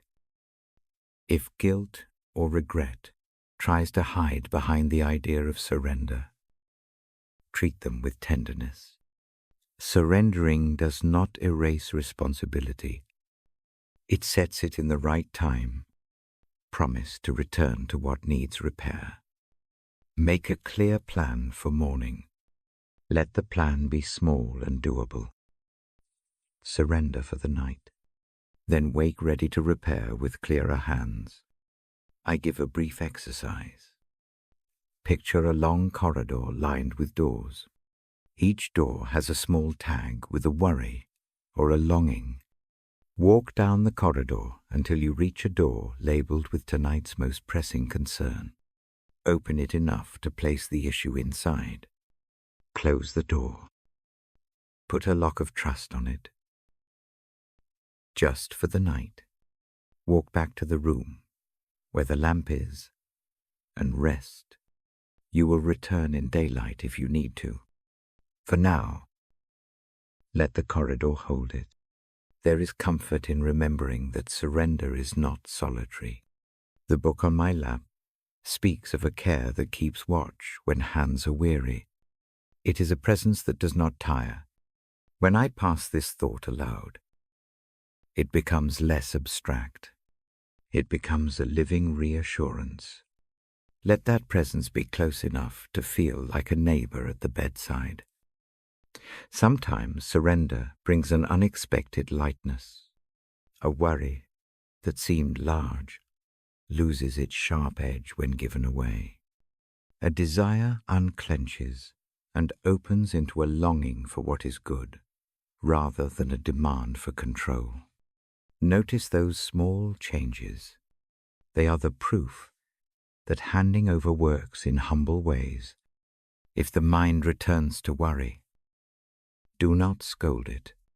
Return gently to the breath. Return to the envelope on the nightstand. Reimagine the lock of trust. Each return is a quiet act of faith. There is no need for perfection. The practice is a slow rhythm. Learned by repetition, I read again. Softly. A line that frames surrender as freedom. Freedom does not come from grasping every outcome. It comes from being allowed to rest because the load is not solely yours. Hear that as a promise for tonight. Let it move the shoulders down by a notch. Practical love often follows surrender. When burdens are set down, space opens for compassion. The heart can notice others more easily. It can give small kindness. It can receive kindness. This is part of the larger economy of rest and care. Surrendering one thing might free the hands to hold another person's need. End with a small ritual. Breathe in a slow, full breath. Imagine the worry as a folded paper tucked into the palm. On the exhale, place the paper on the nightstand and touch it with a finger as a sign. Say one short line silently, "This is held for now." Let the finger rest there a moment. Feel the chest ease. When sleep comes, allow it to take the weight you set down. When wakefulness returns, bring the same gentle practice back. Surrender is not a one-time act. It becomes a habit that lightens the load. Overnight, the chest grows less crowded. The path feels clearer. I close the book and keep the lamp low. The room is quiet and not empty. The presence that guides is near and steady. I will read more in the next part about how that presence lights each step on the way. For now, accept the small practice of surrender tonight. Lay down one concern. Rest in the care that holds it. The night keeps watch, and the heart learns to walk more freely. I lower the lamp another inch. The light becomes a thin bowl of gold. The book rests on my knee. My voice comes slow and soft. Tonight, I lean into a single, quiet thought. The Bible is a lamp. It lights the next step. It asks no hurry. It asks only attention. I read a paraphrase of the old line that says the word shows the way. I do not quote loudly. I let the meaning sit in the air. The idea is simple. A small light on a dark path helps the feet. It calms the mind. It keeps the stride even. Listen with the ears, as if to a gentle guide. Imagine a narrow path at dusk. Stones sit where the feet might trip. A hand holds a lantern just ahead. The light does not banish the night. It only shows the next sure step. That is the way the word works here. It does not answer every question. It shows a way forward. Breathe with that image. Inhale slowly. Feel the air move to the belly. Hold a soft beat. Exhale long and even. Each breath is a step. Each step is seen by that small lantern. The body quiets. The mind turns from a scattered map to a measured trail. When I read, I do so to lay that lamp down beside you. The sentences are plain. They do not preach. They offer a clear line. Think of the lamp as a faithful companion who walks a steady pace. The companion does not scold. It keeps close and steady. Words from the Bible often use plain images. They speak of guiding light and sure paths. I paraphrase them softly. I put space between each phrase so the words can settle. Let the image become a felt thing, not only an idea. Feel the warmth of the lantern. Notice the steadiness of the flame. There is mercy in that light. Mercy looks like a lamp that refuses to go out when fatigue presses close. It keeps a circle of warmth around weary feet. It lets eyes rest on what matters in the moment. If there are regrets or unfinished lists, the lamp shows the next gentle duty and not the whole tangled mountain. Think of the word as wisdom that trims the wick. It keeps the flame steady, not blazing. Wisdom keeps counsel like a quiet friend who says, take one step. Do not try to carry tomorrow's map tonight. The present foot is the only thing required of the moment. I read lines that speak of direction. They use shepherd and path images, not equations. I give them slowly. Imagine the shepherd who knows each fold in the land. He points out safe stones. He does not make the way harder than it needs to be. Let that shepherd be a quiet image. Let the care be near enough to feel, but not close enough to smother. If you carry a burden, give it a place at the edge of the path. Lay it on a rock. The lamp's light touches it there. The burden is not erased. It is seen and set down for a while. The body can then move forward without the extra weight. Rest grows from that small letting go. A simple habit helps. Choose a short phrase, 2 or 3 words, that remind you of the lamp. Perhaps the phrase is a paraphrase of the ancient line. The word lights the next step. Say it in your mind on the inhale. Let it rest on the exhale. Repeat slowly 3 times. Let the phrase become a small anchor in the chest. I fold the book open and read a passage that points toward calm. I make the sentences small and even. The voice becomes almost a hum. Each phrase is a lamp stroke along the path. Do not expect answers to rise. Expect clarity for the next footfall. The word shapes attention. It calls the eyes away from wild panic and toward simple truth. The truth in the dark is not the end of all fear. It is a hand that steadies. It is a small, steady instruction. Walk slowly. Keep the lantern near. There is comfort in the predictability of this practice. Light appears. The foot follows. Breath slows. The lamp does not demand that the path be unmuddy. It simply offers enough clarity to keep you from stumbling. The regularity of this pattern trains the heart to trust the rhythm of mercy. When worry pushes at the ribs, say aloud one small line from the passage. Speak it in a low voice. Hearing the sound moves the worry out of the tight loop inside the head.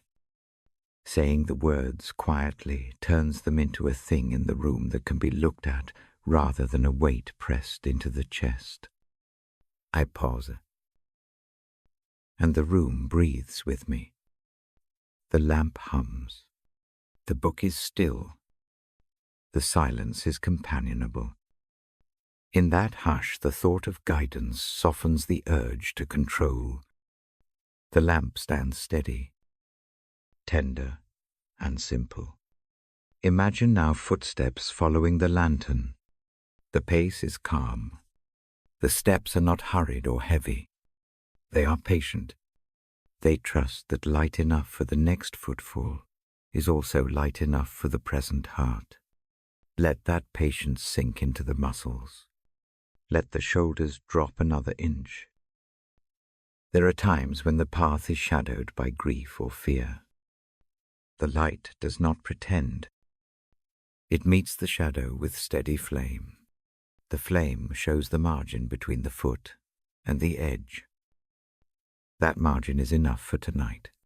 Courage here is not a shout.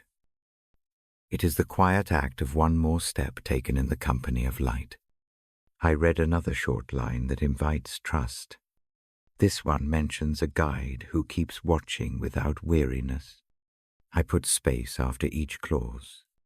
The voice becomes a soft bridge between the page and the ear. Let the ear carry the pace into the bones. Let the rhythm of the reading be a companion for the slow work of settling down. Practice placing one worry on the path and naming it. See it in simple terms. Lay it where the lamp can see it. Make a small promise to yourself to return to it with daylight. For now, walk on. The practice of postponing urgent energy to the morning buys rest for the night. The lamp on the path makes that boundary possible. I remind gently that the word does not shame. It does not list every failure. It points toward mercy. It offers clear guidance without pressing for achievement. That soft clarity is what produces rest. The heart receives permission to be human. There is a short image I return to. Think of the lamp as a slow heartbeat in the dark.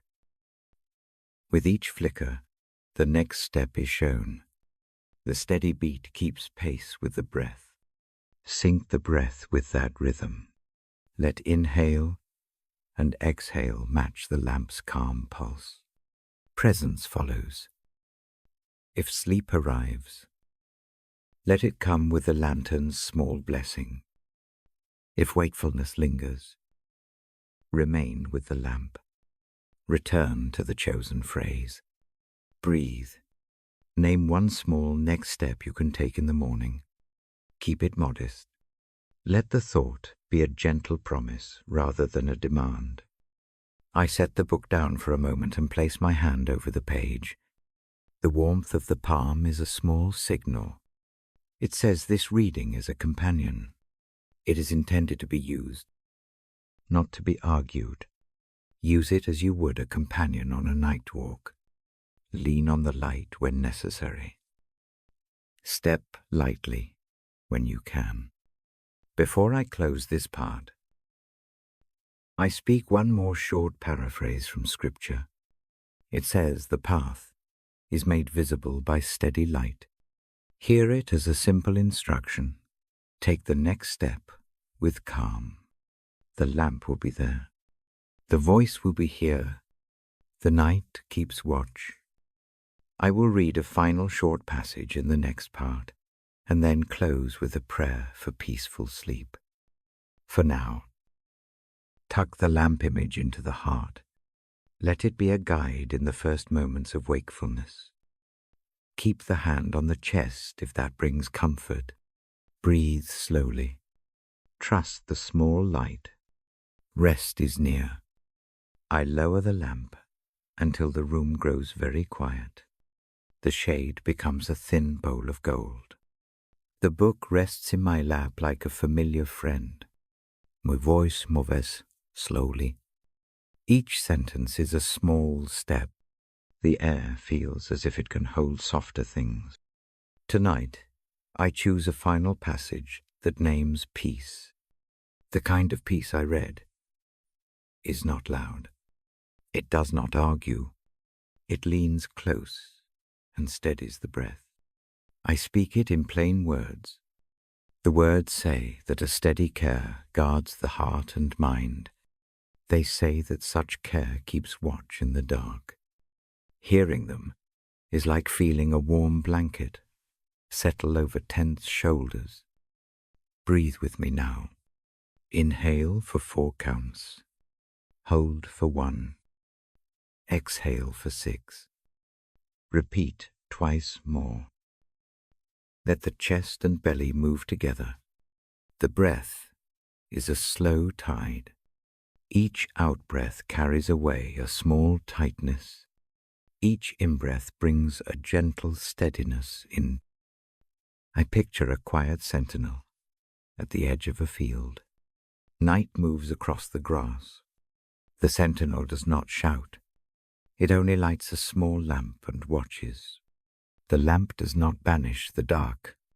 It marks enough path for the next careful step. Imagine that light near the bed. Imagine its calm warmth on the shoulder. Let that image soften the jaw. Place a hand over the center of the chest if that helps. Feel the rise and fall beneath the palm. Let the touch be a soft proof that life keeps steady work even in the pause. The hand is a witness. The witness reminds the heart that something near is attentive and kind. If worry presses like a heavy coin in the pocket, name one worry quietly. Give it a short label in the mind. See it as a small stone. Place it on an imaginary shelf in the room of the heart. Do not try to fix it now. Tell it, for the night, that the shelf will hold. This small act creates distance. Distance invites rest. I read the Bible aloud in a way that keeps the sense of listening. The ancient words often speak in images we can touch. Tonight they speak of a peace that watches without demanding answers. The peace is like a steady tide that smooths the stones over time. It does not hurry repair. It arrives with patient hands. Think of a harbor at dusk. Boats lean gently and do not strain against the moorings. Small lamps blink at the masts. The harbor is patient.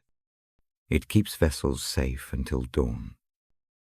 Let that harbor be your mind for a while. Let the busy storms wait ashore. The night tends what is fragile.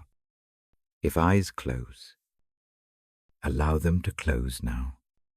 If eyes stay open, let the gaze rest on a soft corner of the ceiling.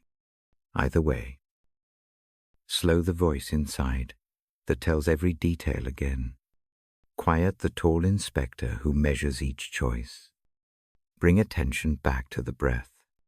Return one time without judgment. Each time the mind wanders. Each return is a mercy. I offer one small image more. Picture a lantern carried along a familiar road. The lantern shows only the next step. The traveler does not need to see the whole path to move forward. One small lit step is enough. Keep that lantern beside the bed in the imagination. Let it be the measure for tonight's movement. Now a final, brief reading. I say it softly, so that it becomes an offering rather than a test. The paraphrase reminds that rest is permitted. That help comes to the weary. That the heart can be guarded by a peace that does not rush to explain everything. Let those words sit now like a warm cup on a table. I fold the book gently and keep my hand upon it for a moment. The touch anchors the rhythm. The lamp hums a slow reply. The sound of the room becomes companionable. In that hush, offer one other small thing to the night, a short thanks for one kindness of the day. It need not be large. A warm drink, a brief smile, a small task done. Hold it in the mind like a smooth pebble. Let gratitude be a quiet light. Now I pray. I speak the prayer in the hush, so the room can carry it with ease. The prayer is simple and sincere. Heavenly Father, steady our hearts. Grant gentle sleep tonight. Let the body loosen. Let muscles release the day's tightness. Bring rest that heals.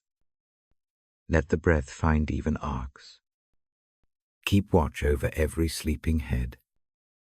Be near to those who are afraid. Be near to those who are grieving. Be near to those who wake in the small hours. Put your steady hand where hands feel empty. Make the night a time of repair. Give renewed strength in the morning. Make small restoration true. Let tired arms rise with one clear next step. Send simple courage for what must be done. Pour quiet hope into the thoughts that wake. Let hope be neither loud nor brittle. Let it be a low light that holds when the day begins. Place vibrant hope in the center of the heart. Give a fresh sense of purpose. Even for small things, remind each heart that mercy is near. Remind each life that grace is not earned, but given. Help the mind to trust a steady care that watches and does not tire. Let that trust be enough for tonight. Bless the small mercies already given. Bless the hands that brought a meal, the voices that sat in silence, the feet that ran errands, the prayers said in private. Keep those kindnesses near like a warm scarf. Let them wrap around the chill of doubt. Comfort those who face long nights. Comfort those who wait in hospital rooms, who hold hands by beds, who sit beside a phone. Give patience to those who bear ongoing burdens. Give gentle counsel to those who must act in the day. Put wisdom into sleepy hands and clarity into heavy minds. Watch over children and elders. Keep every small breath in careful company. Shield the fragile. Ease pain where it presses. Meet every broken place with tender repair. Whether by healing or by making the heart steady enough to carry what remains. Thank you, Lord, for gathering us in this quiet hour. Thank you for the lamp's glow and for the small words that speak when the world grows still. Thank you for the Bible read softly here, for the images that guide like a lamp, and for the quiet presence that keeps watch. As we rest, keep the promise of morning close. Let dawn arrive with grace. Give new chances and small surprises of mercy. Let gratitude rise as the first light touches the window.